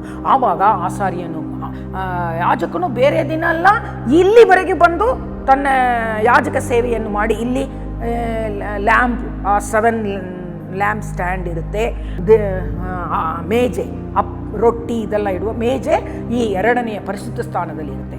ಅಂಗುಲ ಪರಿಶುದ್ಧ ಸ್ಥಾನ, ಮಹಾಪರಿಶುದ್ಧ ಸ್ಥಾನ. ಮಧ್ಯದಲ್ಲಿ ಇಲ್ಲಿ ಸ್ನಾನಕ್ಕೆ ಅವರಿಗೆ ಒಂದು ಸ್ಥಳ ಇರುತ್ತೆ. ಅದರಲ್ಲಿ ಅವರು ತಮ್ಮನ್ನು ತೊಳೆದು ಶುದ್ಧೀಕರಿಸಿಕೊಂಡು ಅಲ್ಲಿ ಒಳಗಡೆ ಹೋಗುವಾಗ ಒಂದು ವಸ್ತ್ರವನ್ನು ಬದಲಾಗಿಸಿ ಅದರ ಒಳಗಡೆ ಹೋಗಿ ಮತ್ತೆ ಬರುವವರು. ಮತ್ತೆ ಆ ಒಳಗಡೆ ಯೂಸ್ ಮಾಡಿದ್ದ ಆ ವಸ್ತ್ರವನ್ನು ಅವರು ಅಲ್ಲೇ ಬಿಚ್ಚಿ ಅಲ್ಲಿ ಹಾಕಿಬಿಟ್ಟು ಹೊರಗಡೆ ಹಾಕೋದಕ್ಕೆ ಬೇರೆ ವಸ್ತ್ರವನ್ನು ಹಾಕಿಕೊಂಡು ಅವರು ಹೊರಗಡೆ ಬರಬೇಕು. ಆಮೇಲೆ ತಿರ್ಗಾ ಇನ್ನು ಏನಾದರೂ ಒಳಗಡೆ ತೆಗೆದುಕೊಂಡು ಹೋಗಬೇಕಾಗಿದ್ರೆ ಇಲ್ಲಿ ಬಂದು ಸ್ನಾನ ಮಾಡಿ ಆಮೇಲೆ ಅವರು ಹಳೆಯ ವಸ್ತ್ರವನ್ನು ಬದಲಾಯಿಸಿ ಬೇರೆ ಒಳಗಡೆ ಹಾಕುವ ಪರಿಶುದ್ಧ ವಸ್ತ್ರವನ್ನು ಹಾಕಿಕೊಂಡ ಅವರು ಒಳಗೆ ಹೋಗ್ಬೇಕು. ತುಂಬ ಈ ರೀತಿ ಆಚಾರಗಳು ಇರ್ತಾ ಇತ್ತು. ಹಲ್ಲೆಲೂಯಾ. ಆದ ಕಾರಣ ಇಲ್ಲಿ ಧೂಪಾರಾಧಿಯಲ್ಲಿ ಪರಿಮಳ ಧೂಪ ದ್ರವ್ಯಗಳನ್ನು ತೆಗೆದು ತೆರೆಯನ್ನು ದಾಟಿ ಯೆಹೋವನ ಸನ್ನಿಧಿಯಲ್ಲಿಯೇ ಕೆಂಡಗಳ ಮೇಲೆ ಹಾಕಿ ಅವನಿಗೆ ಪ್ರಾಣ ನಷ್ಟ ಬಾರದಾಗೆ ಧೂಪದ ಹೊಗೆ ಮೇಘ ಧೂಪಾದಿಯಲ್ಲಿ ಕೃಪಾಸನವನ್ನು ಮುಚ್ಚಬೇಕು. ಅಷ್ಟು ಧೂಪ ಹಾಕಿ ಅದು ಒಳಗಡೆ ಹೋಗಿ ಆ ಕೃಪಾಸನ ಮಹಾಪರಿಶುದ್ಧ ಸ್ಥಾನದಲ್ಲಿ ಯಾವುದು ಇರುತ್ತೆ? ಆ ಕೃಪಾಸನ, ಅದರ ಮೇಲೆ ಚೆರೂಬಿಯರು, ಆ ಒಳಗಡೆ ಆ ಒಡಂಬಡಿಕೆಯ ಬಾಕ್ಸ್ ಒಡಂಬಡಿಕೆ ಇದೆ. ಅದನ್ನು ಅಲ್ಲಿ ಆ ರೂಮ್ ಎಲ್ಲ ಕೂಡ ಏನಾಗಬೇಕು, ಈ ಮಧ್ಯೆ ಇಲ್ಲೆಲ್ಲ ವಿಂಡೋ ಇದೆಲ್ಲ ಇರಲ್ಲ, ಕಿಟಿಕಿ ಎಲ್ಲ. ಅದರಿಂದ ಆ ಲೈಟ್ 7 ತಂಡುಗಳುಳ್ಳ ಆ ಲ್ಯಾಂಪ್ ಸ್ಟ್ಯಾಂಡ್, ಕ್ಯಾಂಡಲ್ ಅಂತ ಹೇಳ್ತೀವಿ, ಅದು ಕೂಡ ಅದು ಏನು ಮಾಡ್ತಾ ಇರುತ್ತೆ, ಉರಿಯುತ್ತಾ ಇರುತ್ತೆ. ಹಲ್ಲೆಲೂಯಾ. ಅದರಿಂದ ಇವಾಗ ಇದು ಮಾಡಿದ ಮೇಲೆ ಅವನು ತಿರ್ಗಾ ಏನು ಮಾಡ್ತಾನೆ, ಅಲ್ಲಿ ಸ್ನಾನ ಮಾಡಿ ಆಮೇಲೆ ವಸ್ತ್ರವನ್ನು ಬದಲಾಯಿಸಿಕೊಂಡು ರಕ್ತವನ್ನು ಕೃಪಾಸನದ ಪೂರ್ವ ಭಾಗದ ಮೇಲೆ ಬೆರಳಿನಿಂದ ಚಿಮುಕಿಸಿ ಕೃಪಾಸನದ ಎದುರಾಗಿಯೂ 7 ಸಾರಿ ಚಿಮುಕಿಸಬೇಕು. Hallelujah, hallelujah.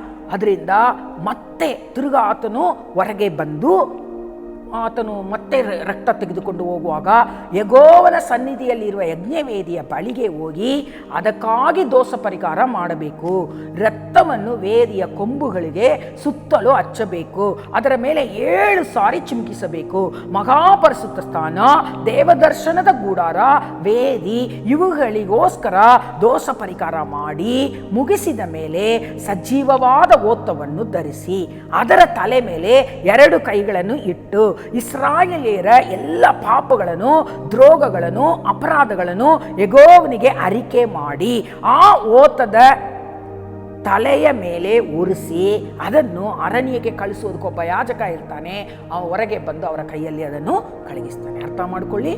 ಫಸ್ಟು ಧೂಪಾರಾಧಿ ಹಾಕಿ ಮೇಘವು, ಅದು ಒಂದು ಕೃಪೆ, ನಾವು ದೇವರ ಕೃಪೆ ಫಸ್ಟು ನಮಗೆ ಬೇಕು. ಅದಕ್ಕೆ ಯೇಸು ಸತ್ಯವೂ ಕೃಪೆಯೂ ಉಳ್ಳವರಾಗಿ ಭೂಮಿಗೆ ಬಂದರು. ಆ ಕೃಪೆಯಿಂದಲೇ ನಾವು ಇವತ್ತು ದೇವರ ಬಳಿ ಹೋಗಲು ಸಾಧ್ಯವಾಗುತ್ತೆ. ಅದಕ್ಕೆ ಸೂಚನೆಯಾಗಿದ್ದ ಆ ಹೊಗೆಯನ್ನು ಕೊಟ್ಟಿದೆ. ಅದರ ನಂತರ ಆತನು ಈ ಸ್ಥಾನಕ್ಕೆ ಬಂದು ಇಲ್ಲಿ ಇರುವ ಎಲ್ಲ ಆತನು ಆ ರಕ್ತವನ್ನು ಚಿಮುಕಿಸಿ ಆ ತೆರೆಯ ಪಕ್ಕದಲ್ಲಿ ಅಲ್ಲೆಲ್ಲ ಆತನು ಏನು ಮಾಡ್ತಾನೆ, 7 ಸಾರಿ ಬೆರಳಿಂದ ಅದನ್ನೇನು ಮಾಡಬೇಕು, ಹಿಂಗೆ 7 ಸಾರಿ ಚಿಮುಕಿಸಬೇಕು. ಚಿಮುಕಿಸಿ ಮತ್ತೆ ಮಹಾಪರಿಶುದ್ಧ ಸ್ಥಾನದಲ್ಲಿ ಕೂಡ ಹೋಗಿ ಅಲ್ಲಿರುವ ಕೊಂಬುಗಳ ಮೇಲೆ ಆ ಚೆರೂಬಿಯರ ಆ ಪೆಟ್ಟಿಯ ಮೇಲೆ ಎಲ್ಲ ಅವ್ರು ಏನು ಮಾಡ್ತಾರೆ, ಈ ರಕ್ತವನ್ನು ಚಿಮುಕಿಸಿ ದೇವರಿಗೆ ಅದನ್ನು ಅರ್ಪಿಸಿ ಪಾಪ ಪರಿಹಾರವನ್ನು ಅವರು ದೇವರಲ್ಲಿ ಪಡೆದುಕೊಳ್ಳುವವರಾಗಿ ಇರ್ತಾರೆ. ಹಲ್ಲೆಲೂಯಾ. ನಾವು ಇವಾಗ ನೋಡಿದಾಗೆ ದೇವರ ಆಟುಕುಟ್ಟಿ ಯಜ್ಞಕ್ಕೆ ದೇವರು ನೇಮಿಸಿರುವ ಕುರಿ ಎಲ್ಲಿ ನೋಡುತ್ತೇವೆ? ಯೋಹಾನ 1ನೇ ಅಧ್ಯಾಯ 29ನೇ ವಾಕ್ಯದಲ್ಲಿ ಪಸ್ಕದ ಯಜ್ಞದ ಕುರಿಯು, ಪಸ್ಕಾ ಯಜ್ಞದ ಕುರಿಯು, ಅದು ಅಲ್ಲಿ ನೋಡುತ್ತೇವೆ. ಇದು ಯೋಹಾನನ ಹೇಳ್ತಾನೆ 1ನೇ ಅಧ್ಯಾಯದಲ್ಲಿ. ಇದು ಪೌಲಪೋಸ್ತಲನು ಹೇಳ್ತಾರೆ 1 ಕೊರಿಂಥ 5:7 ಪಸ್ಕದ ಯಜ್ಞದ ಕುರಿಯು ನಮಗಾಗಿ ಕೊಯ್ಯಲ್ಪಟ್ಟಿದೆ ಅಂತ. ಹಲ್ಲೆಲೂಯಾ. ಇದು ಚಿಮುಕಿಸಬೇಕು ಅಂತ ನಾವು ನೋಡ್ತೀವಿ. ಇಬ್ರಿಯರು 7ನೇ ಅಧ್ಯಾಯ 9ನೇ ಅಧ್ಯಾಯ 11-21ನೇ ವಾಕ್ಯ, 12ನೇ ಅಧ್ಯಾಯ 24ನೇ ವಾಕ್ಯ, 1 ಪೇತುರ 1-2ನೇ ಅಧ್ಯಾಯದೆಲ್ಲ ನೋಡ್ತೀವಿ. ಏಸು ನಾವು ಚಿಮುಕಿಸಲ್ಪಡುವ ರಕ್ತದ ಬಳಿಗೆ ಕರೆಯಲ್ಪಟ್ಟವರು. ಹಲ್ಲೆಲೂಯಾ. ಅದರಿಂದ ಇಬ್ರಿಯರು 9, 7, 8, 9 ನೀವು ಚಂದ ಓದಿ ನೋಡಿ ಯಾವ ರೀತಿ ಅದು ಯೇಸುವಲ್ಲಿ ನೆರವೇರಿರುವುದನ್ನು ನೀವು ಚೆನ್ನಾಗಿ ನೋಡಬಹುದು. ಹಲ್ಲೆಲೂಯಾ. ಒಂದೇ ಬಳಿ, ಒಂದೇ ಸಾರಿ. ಯಾಕೆಂದ್ರೆ ಒಬ್ಬ ಆದಾಮನಿಂದ ಆತನ ಮರಣದಿಂದ ಎಲ್ಲರಿಗೂ ಮರಣ, ಆತನ ಪಾಪದಿಂದ ಎಲ್ಲರಿಗೂ ಪಾಪ ಉಂಟಾದಾಗೆ ಈ ಯೇಸುವಾದ ಒಂದೇ ಕುರಿಮರಿ, ಯಜ್ಞದ ಕುರಿಮರಿಯಾದ ಯೇಸು ಕ್ರಿಸ್ತು ಒಬ್ಬನ ಮರಣದಿಂದ, ಒಬ್ಬನ ಒಂದು ಪರಿಹಾರದಿಂದ ನಾವು ಎಲ್ಲ ಬಲಿಗಳು, ಅವತ್ತು ಅವರು ಸಲ್ಲಿಸ್ತಾ ಇದ್ದ ಎಲ್ಲ ಬಲಿಗಳು ಅವುಗಳಿಗೆ ಸರಿ ಸಮಾನವಲ್ಲ. ಯಾಕೆಂದರೆ ಅವುಗಳು ಓತದ ಕುರಿಗಳ ರಕ್ತ, ಪ್ರಾಣಿಗಳ ರಕ್ತ ನಮ್ಮ ಪಾಪವನ್ನು ಹೋಗಲಾಡಿಸಲು ಸಾಧ್ಯವಾಗುವುದಿಲ್ಲ. ಆ ಒಂದು ಕಾಲವನ್ನು ದೇವರ ಜನಗಳು ಅರ್ಥ ಮಾಡಿಕೊಳ್ಳುವುದಕ್ಕಾಗಿ, ಪರಲೋಕದ ನಿಯಮಗಳನ್ನು ಅವರು ಅಳವಡಿಸಿಕೊಳ್ಳುವುದಕ್ಕಾಗಿ ಈ ರೀತಿಯಾದ ಆಚಾರ ವಿಚಾರಗಳನ್ನು ಹಳೆಯ ಒಡಂಬಡಿಕೆಯ ಕಾಲದಲ್ಲಿ ಕಾಲ ನೆರವೇರುವವರೆಗೂ, ಯೇಸು ಈ ಭೂಮಿಗೆ ಬರುವ ಕಾಲವರೆಗೂ ಅದನ್ನು ಮಾಡಲು ಅವರಿಗೆ ನಿಯಮಿಸಿದರು. ಆದರೆ ಅವುಗಳಿಂದಲೇ ಯೇಸು ಇವಾಗ ಯಾತಕ್ಕೆ ಬಂದು ಬಲಿಯಾದನು ಅನ್ನುವುದನ್ನು ನಾವು ಸ್ಪಷ್ಟವಾಗಿ ತಿಳಿದುಕೊಳ್ಳಲು ಸಾಧ್ಯವಾಗುತ್ತೆ. ಹಲ್ಲೆಲೂಯಾ. ಅಲ್ಲದೆ ಹೋದ್ರೆ ಅದನ್ನು ನಾವು ಸರಿಯಾಗಿ ಅರ್ಥ ಮಾಡಿಕೊಳ್ಳಕ್ಕೆ ಸಾಧ್ಯ ಆಗುವುದು ಇಲ್ಲ. ನೋಡಿ, ಇವಾಗ ನಾನು ಕೆಲವು ವಿಷಯಗಳನ್ನು ನಿಮಗೆ ಹೇಳುತ್ತೇನೆ. ಯೇಸು ಕ್ರಿಸ್ತನು ನೋಡಿ, ಆದಾಮ್ ಏನು ಮಾಡ್ದ? ತನ್ನ ಪ್ರಯಾಣವನ್ನು ಎಲ್ಲಿಂದ ಪ್ರಾರಂಭಿಸಿದ? ಏದೇನು ತೋಟವನ್ನು ಕೊಟ್ಟು ಎಷ್ಟು ಅಂದ ಚಂದವಾಗಿ. ಈಗ ಒಂದು ಮೀನು ಎಲ್ಲಿರಬೇಕು? ನೀರಲ್ಲಿ. ನೀರಲ್ಲಿದ್ದರೆ ಅದು ಸುಬೀಚವಾಗಿ ಸುರಕ್ಷಿತವಾಗಿ ಇರುತ್ತದೆ. ಅದಕ್ಕೆ ಏನು ಯೋಚನೆ ಮಾಡಬೇಕಾಗಿಲ್ಲ. ದೇವರು ನಮ್ಮನ್ನು ಕೂಡ ಈ ರೀತಿ ನರಳಾಡಬೇಕು ಅಂತ ಸೃಷ್ಟಿಸಿರಲಿಲ್ಲ. ನಮಗೆ ಒಂದು ತೋಟ, ದೇವರ ಪ್ರಸನ್ನತೆ ಇರುವ ತೋಟವನ್ನು ಕೊಟ್ಟು ಅದರಲ್ಲಿ ನಮ್ಮನ್ನು ನೀವು ಹಣ್ಣುಗಳನ್ನು ತಿಂದು ಚೆನ್ನಾಗಿ ಇರಿರಿ ಅಂತ ಮಾಡಿದ್ರು. ಆದರೆ ಆದಾಮನು ಎರಡನೆಯ ಸಪ್ತಕ್ಕೆ ಕಿವಿ ಕೊಟ್ಟು ಬಿಟ್ಟನು. ನಾವು ಕೂಡ ನಮ್ಮ ಜೀವಿತದಲ್ಲಿ ಅನೇಕ ಸಾರಿ ದೇವರ ಪ್ರಸನ್ನತೆಯಲ್ಲಿ ಒಂದು ತೀರ್ಮಾನ ಮಾಡಿಕೊಳ್ತೀವಿ. ಅದರ ಒಳಗಡೆ ಈ ಪ್ರಪಂಚಕ್ಕೆ ಬಂದಾಗ 4 ಜನ ಹೇಳುವ 4 ವಿಷಯಗಳನ್ನು ಕೇಳಿ ಎರಡನೆಯ ಒಂದು ತೀರ್ಮಾನವನ್ನು ನಾವು ಮಾಡುವವರಾಗಿ ಇರುತ್ತೇವೆ. ಅದರಿಂದಲೇ ನಾವು ಸಕ್ಸಸ್, ನಮ್ಮ ಜಯವನ್ನು ನಾವು ಕಂಡುಕೊಳ್ಳಲು ಸಾಧ್ಯವಾಗುವುದಿಲ್ಲ. ಯಾತಕ್ಕೆ ಹಾಗೆ ಬದಲಾಯಿಸಿಕೊಳ್ಳುತ್ತೀವಿ? ನಾವು ದೇವರನ್ನು ನಂಬದೇ ಹೋದ ಕಾರಣ. ಆದಾಮನು ದೇವರನ್ನು ನಂಬಿಲ್ಲ. ದೇವರು ಹೇಳಿದ್ರು, ನೀನು ದೇವರ ಸಾರೂಪ್ಯದಲ್ಲಿ ನನ್ನ ಹೋಲಿಕೆಗೆ ಸರಿಯಾಗಿ ನಿನ್ನನ್ನು ಸೃಷ್ಟಿ ಮಾಡಿದ್ದೀನಿ ಅಂತ. ಆದರೆ ಸೈತಾನ ಬಂದು ಸುಳ್ಳು ಹೇಳಿದಾಗ ಅವನ ಸುಳ್ಳುಗೆ ಕಿವಿ ಕೊಟ್ಟ ಕಾರಣ ಯೇಸು ಸ್ವಾಮಿ ಕೂಡ ತನ್ನ ಪ್ರಯಾಣವನ್ನು ಎಲ್ಲಿ ಮಾಡಿದ್ರು? ಆ ಯೆರೂಸಲೇಮ್ ಎಂಟ್ರೆನ್ಸ್ ಗೇಟ್ ಒಳಗಡೆ ಹೋಗಿ ಟೆಂಪಲ್, ಆ ದೇವಾಲಯದ ಒಳಗಡೆ ಆತನು ತನ್ನ ಪ್ರಯಾಣವನ್ನು ನಡೆಸಿದ್ದನ್ನು ನಾವು ನೋಡುತ್ತೇವೆ. 10 ದಿನಗಳು ನಾನು ಉಪವಾಸ ಅಂತ ಹೇಳಿದೆ. ನಾನು ನಿಮಗೆ ಹಿಂದಿನ ಸಾರಿ ಒಂದು ಸಲ ಮಾತನಾಡಿದ್ದೀನಿ. ಆತನು ಕತ್ತೆಯ ಮೇಲೆ ಬಂದಿದ್ದು ಕುರಿತು, ಆತನು ಆ 7 ದಿನಗಳನ್ನು ಕುರಿತು ಹೇಗೆ ದೇವರು ಆ ದಿನಗಳನ್ನು ಕಳೆದರು. ಸರಿ ಊಟ ಮಾಡಿರಲಿಲ್ಲ ಅವರು ಕೂಡ. ಆದ ಕಾರಣ ಅದನ್ನು ನಾನು ನಿಮಗೆ ಚೆನ್ನಾಗಿ ಹೇಳಿಕೊಟ್ಟಿದ್ದೀನಿ. ಯೇಸು ಕೂಡ ಆ 10 ದಿನಗಳನ್ನು ಆಚರಣೆ ಮಾಡಿದರು, ತನ್ನನ್ನು ಸಿದ್ಧಪಡಿಸಿಕೊಂಡಿದ್ರು, ತನ್ನನ್ನು ಬಲಿಯಾಗಿ ಅರ್ಪಿಸುವುದಕ್ಕಾಗಿ ಆ ದಿನಗಳಲ್ಲಿ. ಹಲ್ಲೆಲೂಯಾ. ಒಂದೇ ದಿನದಲ್ಲಿ ಅದಾಗಿರಲಿಲ್ಲ. ಅವರು ತನ್ನ ಜೀವಮಾನವೆಲ್ಲ ಅದೇ ಗುರಿಯಾಗಿ ಹುಟ್ಟಿದ್ರು, ಅದೇ ಗುರಿಯಲ್ಲಿ ಜೀವಿಸಿದ್ರು, ಅದೇ ಗುರಿಯನ್ನು ಅವರು ನೆರವೇರಿಸಿದ್ರು. ಇವತ್ತು ನಾವು ಯೇಸುವಿಗಾಗಿ ಎನ್ನುವ ಒಂದೇ ಗುರಿಯಲ್ಲಿ ಬಾಳುವುದಾಗಿದ್ದರೆ ಮಾತ್ರ ನಾವು ಅದನ್ನು ನೆರವೇರಿಸಿ, ದೇವರು ನಮ್ಮನ್ನು ಭೂಮಿಗೆ ತಂದ ಗುರಿಯನ್ನು, ನಮ್ಮನ್ನು ಅವರು ರಕ್ಷಿಸಿ ತನ್ನ ಬೆಳೆ ಬಾಳುವ ರಕ್ತವನ್ನು ಕೊಟ್ಟು ಕೊಂಡುಕೊಂಡಿರುವ ಉದ್ದೇಶವನ್ನು ನಾವು ನೆರವೇರಿಸಲು ಸಾಧ್ಯ. ಇಲ್ಲದೆ ಹೋದರೆ ಸೈತಾನಿಗೆ ನಾವು ಒಳಗಾಗಿ ಆ ಗುರಿಯನ್ನು ಮುಟ್ಟದೆ ಹೋಗಿಬಿಡುತ್ತೇವೆ. ಅದಕ್ಕೆ ಒಳ್ಳೆಯ ಹೋರಾಟವನ್ನು ಹೋರಾಡಬೇಕಂತ ವಾಕ್ಯ ನಮಗೆ ಹೇಳುತ್ತೆ. ಓಟವನ್ನು ಪೌಲ ಹೇಳುತ್ತಾನೆ, ನಾನು ಓಟವನ್ನು ಓಡಿದೆ ಸ್ಥಿರಚಿತ್ತೆಯಿಂದ, ನಾನು ಓಟವನ್ನು ಜಯದೊಡನೆ ಕೊನೆಗಾಣಿಸುತ್ತೇನಂತೆ. ಪ್ರತಿ ಬಿಲಿವರ್ ನಾವು ದೇವರ ಬಳಿ ಬಂದ ಮೇಲೆ ಇದು ನಮ್ಮ ಮಾತಾಗಿ ಇರಬೇಕಾಗಿದ್ರೆ ನಾವು ಬಹಳ ಗಂಭೀರವಾಗಿ ಈ ಪ್ರಯಾಣವನ್ನು ಮಾಡುವವರಾಗಿರಬೇಕು. ದೇವ ಚಿತ್ತಕ್ಕೆ ವಿರೋಧ ಮಾಡಿ ಪಾಪ ಮಾಡಿದನು. ಆದರೆ ಯೇಸು ಕ್ರಿಸ್ತನು ಗೆತ್ಸೆಮನೆ ತೋಟದಲ್ಲಿ ದೇವ ಚಿತ್ತ ನೆರವೇರಿಸಿ ಪಾಪವನ್ನು ಪರಿಹಾರ ಮಾಡಿದನು. ಹಲ್ಲೆಲೂಯಾ. ಆಮೇಲೆ ಏದೇನ್ ತೋಟದಲ್ಲಿ ಯೆಹೋವ ದೇವರು ಆದಾಮ ಅವಳನ್ನು ಹುಡುಕಿ ಬಂದಾಗ ಅವರು ಬಚ್ಚಿಕೊಂಡಿದ್ರು. ಆದರೆ ಯೇಸು ಕ್ರಿಸ್ತನನ್ನು ಹುಡುಕಿ ಈ ರೋಮ್ ಸೋಲ್ಜರ್ಸ್ ಎಲ್ಲ ಹೋದಾಗ, ನನ್ನನ್ನು ಹುಡುಕೋದಾಗಿದ್ರೆ ಯಾರನ್ನು ಹುಡುಕ್ತೀರಾ? ಯೇಸುವನ್ನು ಅಂದಾಗ ನಾನೇ ಅವರು ಅಂತ ತನ್ನನ್ನು ತಾವೇ ಅವರ ಕೈಗೆ ಒಪ್ಪಿಸಿಕೊಟ್ರು. ಅವರು ಬಚ್ಚಿಕೊಂಡಿರಲಿಲ್ಲ. ಹಲ್ಲೆಲೂಯಾ. ನಿರ್ವಾಣವನ್ನು ಮುಚ್ಚಿದ್ರು. ಆದರೆ ಮನುಷ್ಯರು ಏನು ಮಾಡಿದ್ರು? ದೇವರ ವಸ್ತ್ರವನ್ನು ತೆಗೆದು ಅವರನ್ನು ನಿರ್ವಾಣಿಯಾಗಿ ಮಾಡಿದರು. ಮನುಷ್ಯರು ದೇವ ಸತ್ತಕ್ಕೆ ಏನು ಮಾಡಿರಲಿಲ್ಲ? ಅವರು ಉತ್ತರ ಕೊಟ್ಟಿರಲಿಲ್ಲ, ಬಚ್ಚಿಕೊಂಡಿದ್ರು. ಆದರೆ ಯೇಸು ಸ್ವಾಮಿ ಅವರ ಪ್ರತಿ ಬಂದು ಮಾತನಾಡಿದಾಗ ಅಲ್ಲಿ ಕಿವಿಯನ್ನು ಕೂಡ ಕೊಯ್ದಾಗ ಅವರು ಅದ್ಭುತ ಮಾಡಿ ತನ್ನನ್ನು ಸರಿಯಾಗಿ ಅವರಿಗೆ ಪ್ರತಿಫಲಿಸಿ ಅವರನ್ನು ಆಶೀರ್ವದಿಸಿದರು. ಹಲ್ಲೆಲೂಯಾ. ನಮ್ಮ ಹಾಗೆ ಅವರು ಆತನು ಮೊಂಡುತನವಾಗಿ ನಡೆದುಕೊಂಡಿರಲಿಲ್ಲ. ಹಲ್ಲೆಲೂಯಾ. ಪ್ರೀತಿಯನ್ನು ತಿಳಿಯಲ್ಪಡಿಸಿದರು. ಮತ್ತೆ ದೇವರನ್ನು ನೋಡಲು ಆದಾಮು ಭಯಪಟ್ಟನು. ಆದರೆ ಜೀಸಸ್ ಏನು ಮಾಡಿದ್ರು? ಹಲ್ಲೆಲೂಯಾ. ಅವರನ್ನು ಕೈದು ಮಾಡಲು ಬಂದ ರೋಮ್ ಜ್ಯೂಸ್ ಎಲ್ಲರೂ ವಿರೋಧವಾಗಿ ಗೋಸಾಕಿಕೊಂಡು ಬಂದಾಗ ಅವರು ಭಯಪಟ್ಟಿರಲಿಲ್ಲ. ತನ್ನ ಧೈರ್ಯದಿಂದ ಅವರನ್ನು ಎದುರುಗೊಂಡನು. ಹಲ್ಲೆಲೂಯಾ. ಜೀವವನ್ನು ಮರಣ ನುಂಗಿತ್ತು ಆದಾಮಲ್ಲಿ ದೇವರು ಜೀವವನ್ನು ಇಟ್ಟಿದ್ರು. ಆ ಜೀವವನ್ನು ಆ ಕ್ಷಣ ಮಾತ್ರಕ್ಕೆ ಮರಣವು ನುಂಗಿಬಿಟ್ಟಿತ್ತು. ಹಲ್ಲೆಲೂಯಾ. ಆ ಶರೀರದಲ್ಲಿ ದೇವರು ಅವನಿಗೆ ಕೃಪೆಯ ಕಾಲವನ್ನು ಹೆಚ್ಚಿಕೊಟ್ಟರು. ಹಲ್ಲೆಲೂಯಾ. ಆದರೆ ಆ ಕೃಪೆಯ ಕಾಲದಲ್ಲಿ ಅವರು ಮನ ತಿರುಗಬೇಕಾಗಿತ್ತು. ಮರಣವನ್ನು ಜೀವವು ನುಂಗಿರುವುದನ್ನು ನಾವು ಯೇಸು ಕ್ರಿಸ್ತನಲ್ಲಿ ನೋಡುತ್ತೇವೆ. ನಾವು ಹೊಂದಬೇಕಾಗಿದ್ದ ಮರಣ, ಎರಡನೆಯ ಮರಣ, ನರಕ ಅನ್ನುವ ಮರಣವನ್ನು ನಮಗಾಗಿ ಯೇಸು ನುಂಗಿಬಿಟ್ಟನು. ಹಲ್ಲೆಲೂಯಾ. ಮರಣವನ್ನು ಕ್ರಿಸ್ತನಲ್ಲಿದ್ದ ಜೀವವು ನುಂಗಿಬಿಟ್ಟಿತ್ತು. ಹಲ್ಲೆಲೂಯಾ. ಆದಾಮನು ಅವ್ವಳನ್ನು ದೂರಿದನು, ಅವಳು ಆವನ್ನು ದೂರಿದನು. ಹೀಗೆ ಒಬ್ಬರ ಮೇಲೆ ದೂರಿದ್ರು. ಆದರೆ ಯೇಸು ಕ್ರಿಸ್ತನ ಏನು ಮಾಡಿದನು? ತನ್ನ ಮೇಲೆ ಎಲ್ಲ ಪಾಪವನ್ನು ಹೊತ್ತುಕೊಂಡನು.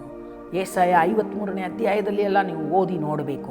ನಮ್ಮ ಪಾಪ, ಸರ್ವಲೋಕದ ಪಾಪವನ್ನು ತನ್ನ ಮೇಲೆ ಆತನು ಒಪ್ಪಿಕೊಂಡನು. ಹಲ್ಲೆಲೂಯಾ. ಆಮೇಲೆ ಆದಾಮು ತನ್ನನ್ನು ಒಳ್ಳೆಯವನಂತ ತೋರಿಸ್ಕೊಳ್ಳೋಕೆ ಪ್ರಯತ್ನ ಪಟ್ಟ, ಅದಕ್ಕೆ ಬೇರೆಯವರ ಮೇಲೆ ದೂರಿ ಹೇಳಿದ. ಆದರೆ ಯೇಸು ಸ್ವಾಮಿ ಹಾಗೆ ಮಾಡಿರಲಿಲ್ಲ. ಅವ್ರು ಮಾಡೋದು ಏನಂತ ಗೊತ್ತಾಗದೆ ಮಾಡ್ತಾರೆ ಅಂತ ಹೇಳಿ ತನ್ನ ಮೇಲೇನೆ ಅದನ್ನೇನು ಮಾಡಿಕೊಂಡನು, ಒಪ್ಪಿಕೊಂಡನು. ಹಲ್ಲೆಲೂಯಾ. ಆಮೇಲೆ ಪಾಪ ಇಲ್ಲದ ದೇವರು ಯಾರನ್ನು ಹುಡುಕಿ ಹೋದರು? ಆ ಪಾಪ ಮಾಡಿರುವ ಆದಾಮನ್ನು ಹುಡುಕಿ ಹೋದರು. ಅದೇ ರೀತಿಯಾಗಿಯೇ ತೋಟಕ್ಕೆ ಹೇಗೆ ಹುಡುಕಿ ಹೋದರೋ ಅದೇ ರೀತಿಯಾಗಿ ಇವತ್ತು ಭೂಮಿಗೆ ನಮ್ಮನ್ನು ಹುಡುಕಿ ಬಂದ ದೇವರಾಗಿದ್ದಾರೆ. ಹಲ್ಲೆಲೂಯಾ. ಆಮೇಲೆ ಈ ಪಾಪವುಳ್ಳ ಮನುಷ್ಯ ಯಾರನ್ನು ಹುಡುಕ್ದ? ಯೇಸುವನ್ನು ಹಿಡಿಯುವುದಕ್ಕೆ ಹುಡುಕಿದ್ರಲ್ಲ ಕಡೆಯ ದಿನಗಳಲ್ಲಿ. ಯೇಸು ಸ್ವಾಮಿ ಹೇಳಿದ್ರು, ಆ ನರಿಗೆ ಹೋಗಿ ಹೇಳಿ, ಇನ್ನೂ ನನ್ನ ಸಮಯ ಬಂದಿಲ್ಲ, ನಾನು 3 ದಿನ ತಿರುಗಾಡಿ 3ನೇ ದಿನ ನೆರವೇರುವನಂತ. ಹಲ್ಲೆಲೂಯಾ. ಅದರಿಂದ ಪಾಪಿಗಳು ಯೇಸುವನ್ನು ಹಿಡಿಯಲು ಹುಡುಕಾಡಿದ್ರು. ಮತ್ತು ದೇವರು ಏದೇನ್ ತೋಟದಲ್ಲಿ ಮನುಷ್ಯನಿಗೆ ತೀರ್ಪು ಮಾಡಿದನು. ಅಲ್ಲಿ ದೇವರು ತೀರ್ಪು ಮಾಡಿದರು ಮನುಷ್ಯನಿಗೆ. ಆದರೆ ಏದೇನ್ ತೋಟದಲ್ಲಿ ಮಾಡಿದ್ದನ್ನು ದೇವರು ಇಲ್ಲಿ ತನ್ನ ಮೇಲೆ ತೆಗೆದುಕೊಂಡರು. ಹಲ್ಲೆಲೂಯಾ. ಅದೇ ಮನುಷ್ಯ ತನ್ನನ್ನು ದೇವರಾದ ಅವರ ದೇವರಂತ ಅವ್ರಿಗೆ ಗೊತ್ತಿರಲಿಲ್ಲ. ಆದರೆ ನಮ್ಮ ಕರ್ತನಾದ ಯೇಸು ಕ್ರಿಸ್ತ ದೇವಾದಿ ದೇವನು, ಕರ್ತರ ಕರ್ತನು, ಸರ್ವವನ್ನು ಉಂಟು ಮಾಡಿದ ದೇವರು ಮನುಷ್ಯರ ಕೈಯಲ್ಲಿ ಎಷ್ಟರ ಮಟ್ಟ ತಗ್ಗಿರಬಹುದು ನೋಡಿ, ತನ್ನನ್ನು ಅವರ ತೀರ್ಪಿಗೆ ಒಪ್ಪಿಸಿಕೊಟ್ಟನು. ನಾವು ಒಬ್ಬರನ್ನೊಬ್ಬರು ತೀರ್ಪು ಮಾಡಕೂಡದು. ನಾವು ಹಾಗೆ ತೀರ್ಪು ಮಾಡುವುದಾಗಿದ್ದರೆ ಖಂಡಿತ ನಾವು ಯಾರ ವಶದಲ್ಲಿದ್ದೀವಿ? ಸೈತಾನ ವಶದಲ್ಲಿ. ಇವತ್ತು ಅನೇಕರು, ನಾನು ಫಸ್ಟೇ ಹೇಳಿದೆ, ಈ ಕೊರೋನಾ ಬಂದಿರೋದು ಪಾಪಿಗಳಿಗೆ ಅಂತ ಇಲ್ಲ. ದೇವರನ್ನು ತಿಳಿದವರು, ಆ ಪಾಪಿಯನ್ನು ರಕ್ಷಿಸಬೇಕಾಗಿದ್ದವರು, ಅವರಿಗೆ ಸ್ವಾರ್ಥ ಸಾರಬೇಕಾಗಿರುವುದು, ಒಳ್ಳೆಯ ವಕ್ರ ಬುದ್ಧಿಯುಳ್ಳ ಜನಗಳ ಮಧ್ಯದಲ್ಲಿ ಜೀವದಾಯಕ ವಾಕ್ಯವನ್ನು ಹಿಡಿದು ಒಂದು ಸಾಕ್ಷಿಯ ಜೀವವನ್ನು ಮಾಡಬೇಕಾಗಿದ್ದವರು ಸೋತು ಹೋದ ಕಾರಣ ಅದು ಬಂದಿರುವುದು.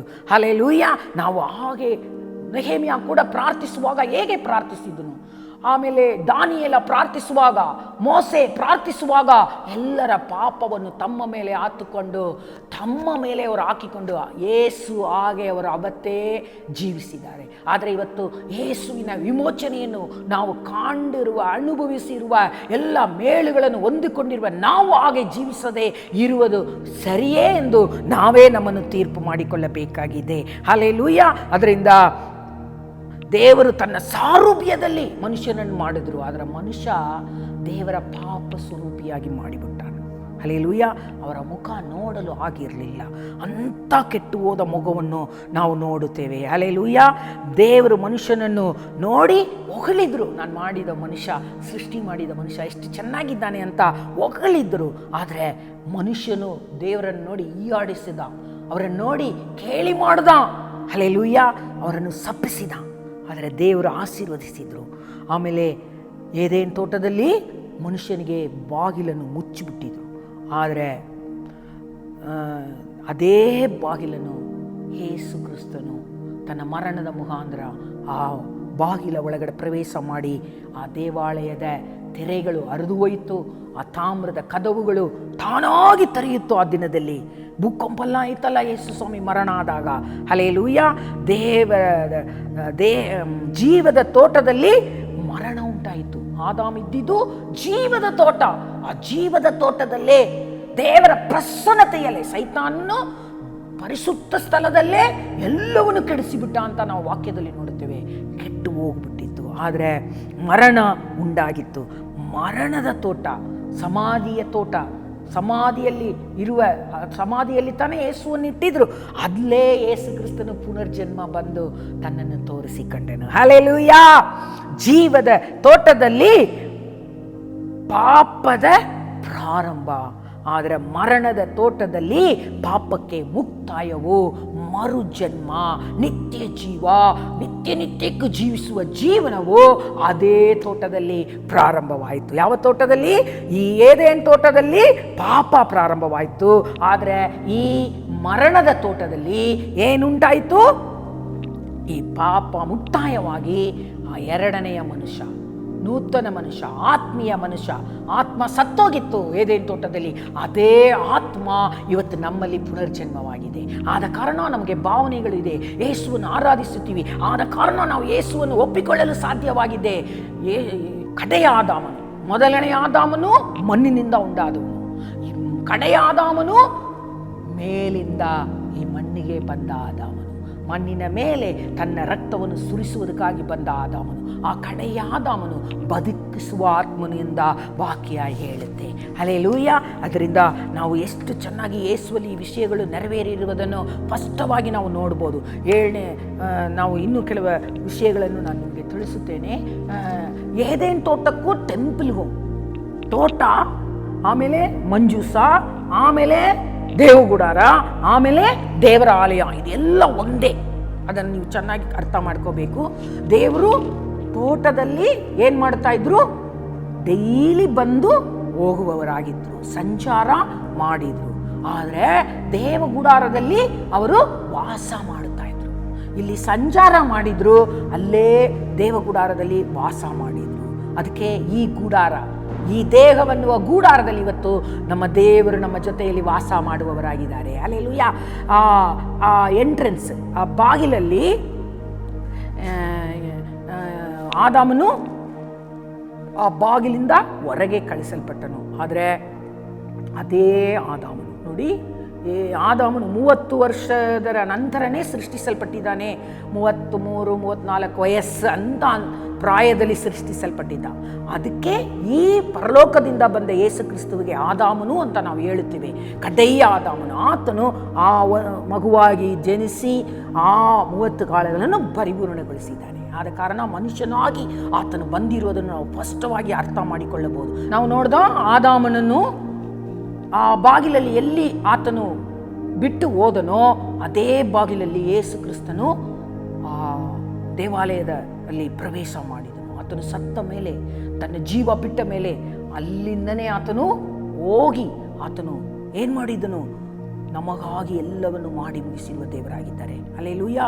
ಆತನ ರಕ್ತ, ಯಾವ ರೀತಿ ಯಾಜಕನು ರಕ್ತವನ್ನು ತೆಗೆದುಕೊಂಡು ಅಲ್ಲಿ ಪ್ರವೇಶ ಮಾಡ್ತಾನೋ ಅದೇ ರೀತಿಯಾಗಿ ಈತನ ಮೇಲೆ ಪಾಪ ಇರಲಿಲ್ಲ, ಈತನಲ್ಲಿ ಪಾಪವೇ ಇರಲಿಲ್ಲ. ಆ ಒಂದು ಕುರಿ ಅರಣ್ಯಗೆ ಕಳಿಸಿದ್ರು. ಅದೇ ರೀತಿಯಾಗಿ ಇಲ್ಲಿ ಪರಭಾಸ ಯೇಸುವನ್ನು, ಪಾಪ ಇಲ್ಲದ ಯೇಸುವನ್ನು ಏನು ಮಾಡಿದ್ರು? ಬಲಿ ಮಾಡಿದ್ರು. ಆದರೆ ಪಾಪ ತುಂಬಿದ ಪರಭಾಸನ್ನು, ಆ ಕುರಿಯನ್ನು ಕಳಿಸಿ ಬಿಡುವ ಹಾಗೆ ಪರಭಾಸನ್ನು ಏನು ಮಾಡಿಬಿಟ್ರು? ಕಳುಹಿಸಿಬಿಟ್ರು. ನಮ್ಮನ್ನು ತಪ್ಪಿಸಿದನು ಮರಣಕ್ಕೆ. ಹಲ್ಲೆಲೂಯಾ. ಪಾಪ ಇರುವ ನಮ್ಮನ್ನು ತಪ್ಪಿಸುವುದಕ್ಕಾಗಿ ಪಾಪ ಇಲ್ಲದ ಆತನು ಬಲಿಯಾದನು. ಹಲ್ಲೆಲೂಯಾ. ಆಮೇಲೆ ನೋಡುತ್ತೇವೆ, ಏದೇನ್ ತೋಟದಲ್ಲಿ ಮನುಷ್ಯ ದೇವರು ಒಬ್ಬರನ್ನೊಬ್ಬರು ಸಂಧಿಸುವ ಸ್ಥಾನ. ಅದೇ ರೀತಿ ದೇವಗುಡಾರ, ಈ ದೇವಾಲಯ, ಇದೆಲ್ಲ ಮನುಷ್ಯರು ದೇವರು ಸಂಧಿಸುವ ಸ್ಥಳ. ಯೇಸುಸ್ವಾಮಿ ಏನು ಹೇಳಿದರು? ಯೆಹೋವ ದೇವರು ಆ ಚೆರೂಬಿಯದಲ್ಲಿ, ಕೃಪಾಸನದಲ್ಲಿ ನಾನು ನಿನ್ನನ್ನು ಒಟ್ಟಿಗೆ ಮಾತನಾಡುವೇನಂತ. ಹಲ್ಲೆಲೂಯಾ. ಅದರಿಂದ ಇದು ಅದರಲ್ಲಿ ಇರುವ ಸಂಬಂಧಗಳು. ಆಮೇಲೆ ಚೆರೂಬಿಮ್ ಅದು ಎಲ್ಲಿತ್ತು? ಮನುಷ್ಯನನ್ನು ದೇವಾಲಯದಿಂದ, ತೋಟದಿಂದ ಹೊರಗಡೆ ಕಳಿಸಿದಾಗ ಅದನ್ನು ಕಾಯುವುದಕ್ಕಾಗಿ ಮನುಷ್ಯನು ಪ್ರಸನ್ನತೆಯ ಒಳಗೆ ಬರುವುದಕ್ಕೆ ಅನುಮತಿ ಇರಲಿಲ್ಲ. ಪ್ರಸನ್ನತೆಯನ್ನು ಅವನು ಕಾಣಲು ಸಾಧ್ಯವಾಗದಾಗೆ ಆ ಬಾಗಿಲು ಮುಚ್ಚಲ್ಪಟ್ಟಿತ್ತು. ಆದರೆ ದೇವಾಲಯದಲ್ಲಿ ಆ ಚೆರೂಬಿಮಿತ್ತು ಅಂತ ನೋಡ್ತೀವಿ.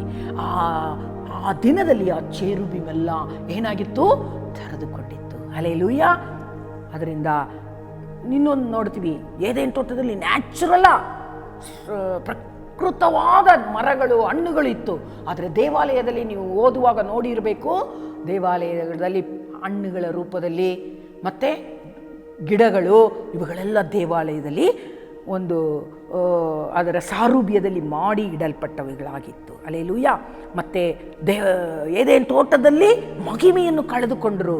ಆದರೆ ಈ ದೇವಾಲಯದಲ್ಲಿ ಆ ಮಹಿಮೆ ಮತ್ತೆ ಏನಾಯಿತು? ಮತ್ತೆ ಪುನಃ ದೊರಕುವಂಥದ್ದಾಯಿತು. ನೋಡ್ತೀವಿ, ಸಾಲೋಮನ್ ಕಾಲದಲ್ಲಿ ಇನ್ನು 2ನೇ ಬಾರಿಗೆ ಆಲಯವನ್ನು ಕಟ್ಟಿದಾಗ ಹಳೆಯ ಆಲಯಕ್ಕಿಂತಲೂ ಮಹಿಮೆ ಹೆಚ್ಚಾಗಿ ಸಕ್ಕಿನಾ ಮಹಿಮೆ ಇಳಿದು ಬಂದಿತ್ತು. ಇವತ್ತು ನಮಗೆ ಅದಕ್ಕಿಂತಲೂ ಹೆಚ್ಚಿನ ದೇವರ ಮಹಿಮೆಯನ್ನು ನಮ್ಮಲ್ಲಿ ನಾವು ತಂಗಿಸಿಕೊಳ್ಳಲು ಸಾಧ್ಯವಿದೆ. ಹಲ್ಲೆಲೂಯಾ. ದೇವರು ಆ ಮಹಿಮೆಯನ್ನು ನಮ್ಮ ಮೇಲೆ ಇಡಲು ಆತುರದಿಂದ ಇದ್ದಾರೆ. ಆದರೆ ನಾವು ಅದಕ್ಕೆ ಸಿದ್ಧಪಡಿಸಿಕೊಳ್ಳುತ್ತಾ ಇಲ್ಲ ಅಷ್ಟೇ. ಪರಿಶುದ್ಧ ಸ್ಥಳದ ಪ್ರವೇಶ ಇರಲಿಲ್ಲ. ವರ್ಷದಲ್ಲಿ 1 ಸಾರಿ ದೇವಾಲಯದಲ್ಲಿ ಪ್ರವೇಶ ಸಿಕ್ಕಿತ್ತು. ಆದರೆ ಯೇಸು ಕ್ರಿಸ್ತನ ಮರಣದಂದ್ರ ನಮಗೆ ಪ್ರತಿದಿನ ಪ್ರತಿ ಕ್ಷಣ ದೇವರ ಪ್ರಸನ್ನತೆಯನ್ನು ಅನುಭವಿಸುವ ಭಾಗ್ಯವನ್ನು ಒದಗಿಸಿಕೊಟ್ಟಿದ್ದಾರೆ. ಹಲ್ಲೆಲೂಯಾ. ಮತ್ತೆ ಈ ತೋಟದ ಹೊರಗಡೆ ಹೇಗೆ ಆ ಕುರಿಯನ್ನು ಕೊಯ್ದರೋ ಅದೇ ರೀತಿಯಾಗಿ ದೇವಾಲಯದಲ್ಲಿ ಕೂಡ ದೇವಾಲಯದ ಹೊರಗಡೆ ಯೆರೂಸಲೇಮಿನ ಹೊರಗೆ ಯೇಸು ಸತ್ತನು. ಕುರಿಯನ್ನು ದೇವಾಲಯದ ಹೊರಗಡೆ ಕೊಯ್ಯುವರು, ಅದೇ ರೀತಿ ಗೂಡಾರದ ಹೊರಭಾಗದಲ್ಲಿ ಕೊಯ್ಯುವರು. ಅದರ ರಕ್ತವನ್ನು ಮಾತ್ರ ದೇವಾಲಯದ ಒಳಗಡೆ ದೇವಗೂಡಾರದ ಒಳಗಡೆ ತೆಗೆದುಕೊಂಡು ಹೋಗಿರು. ಇಲ್ಲಿ ಯೇಸು ಸ್ವಾಮಿ ಯೆರೂಸಲೇಮ್ ನಗರದ ಹೊರಗಡೆ ನಮಗಾಗಿ ಮರಣ ಹೊಂದಿದನು. ಹಲ್ಲೆಲೂಯಾ. ಆಮೇಲೆ ಏತಕ್ಕೆ ಇಲ್ಲಿ ನಡೆದಿರಲಿಲ್ಲ?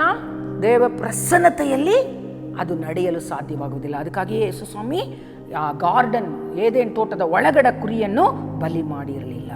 ಅದೇ ರೀತಿಯಾಗಿ ಈ ಯೆರೂಸಲೇಮಲ್ಲಿ ದೇವರ ಪ್ರಸನ್ನತೆ ದೇವಾಲಯದಲ್ಲಿ ಆ ದಿನಗಳಲ್ಲಿ ಇರುತ್ತಾ ಇತ್ತು. ಅಲ್ಲಿ ಬಲಿ ಮಾಡಲು ಸಾಧ್ಯವಾಗುವುದಿಲ್ಲ. ಹೊರಗಡೆ ತೆಗೆದುಕೊಂಡು ಹೋಗಿ ಇದೆಲ್ಲ ಮನುಷ್ಯರು ಗೊತ್ತಿಲ್ಲದೆ ಮಾಡಿದ್ರು. ಆದರೆ ಎಲ್ಲವೂ ದೇವರ ನಿಯಮವನ್ನು ತೀರ್ಕ ದರ್ಶನಗಳನ್ನು ಇದ್ದಿತ್ತು. ಹಲ್ಲೆಲೂಯಾ. ಅದರಿಂದ ನಾವು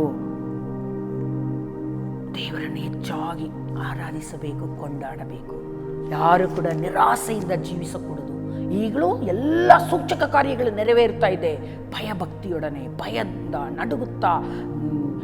ಕೀರ್ತನೆ 2ನೇ ಅಧ್ಯಾಯದಲ್ಲಿ ಅವರ ಕೋಪ ನಮ್ಮ ಮೇಲೆ ಬರದಾಗೆ ಅವರನ್ನು ಮುತ್ತಿಡಬೇಕು ಅಂತ ಹೇಳುತ್ತೆ. ಮುತ್ತಿಡುವುದು ಅಂದರೆ ಒಬ್ಬರು ನಾವು ಯಥಾರ್ಥ ಚಿತ್ತದಿಂದ ಭೇಟಿ ಮಾಡಿ ಮಾತನಾಡುವುದು, ಅನ್ಯೋನ್ಯವನ್ನು ತೆಗೆದುಕೊಳ್ಳುವುದು. ನಾನು 70ನೇ ಇಸ್ವಿಯಲ್ಲಿ ಯೇಸು ಸ್ವಾಮಿ ಭೂಮಿಗೆ ಬಂದಾಗ ಹೇಳಿದ್ರು, ನಾನು ಈ ಆಲಯ ಒಂದು ಕಲ್ಲು ಮೇಲೆ ಒಂದು ಕಲ್ಲಿರದೆ ಅದನ್ನು ನಾಶ ಮಾಡುವೇನಂತ.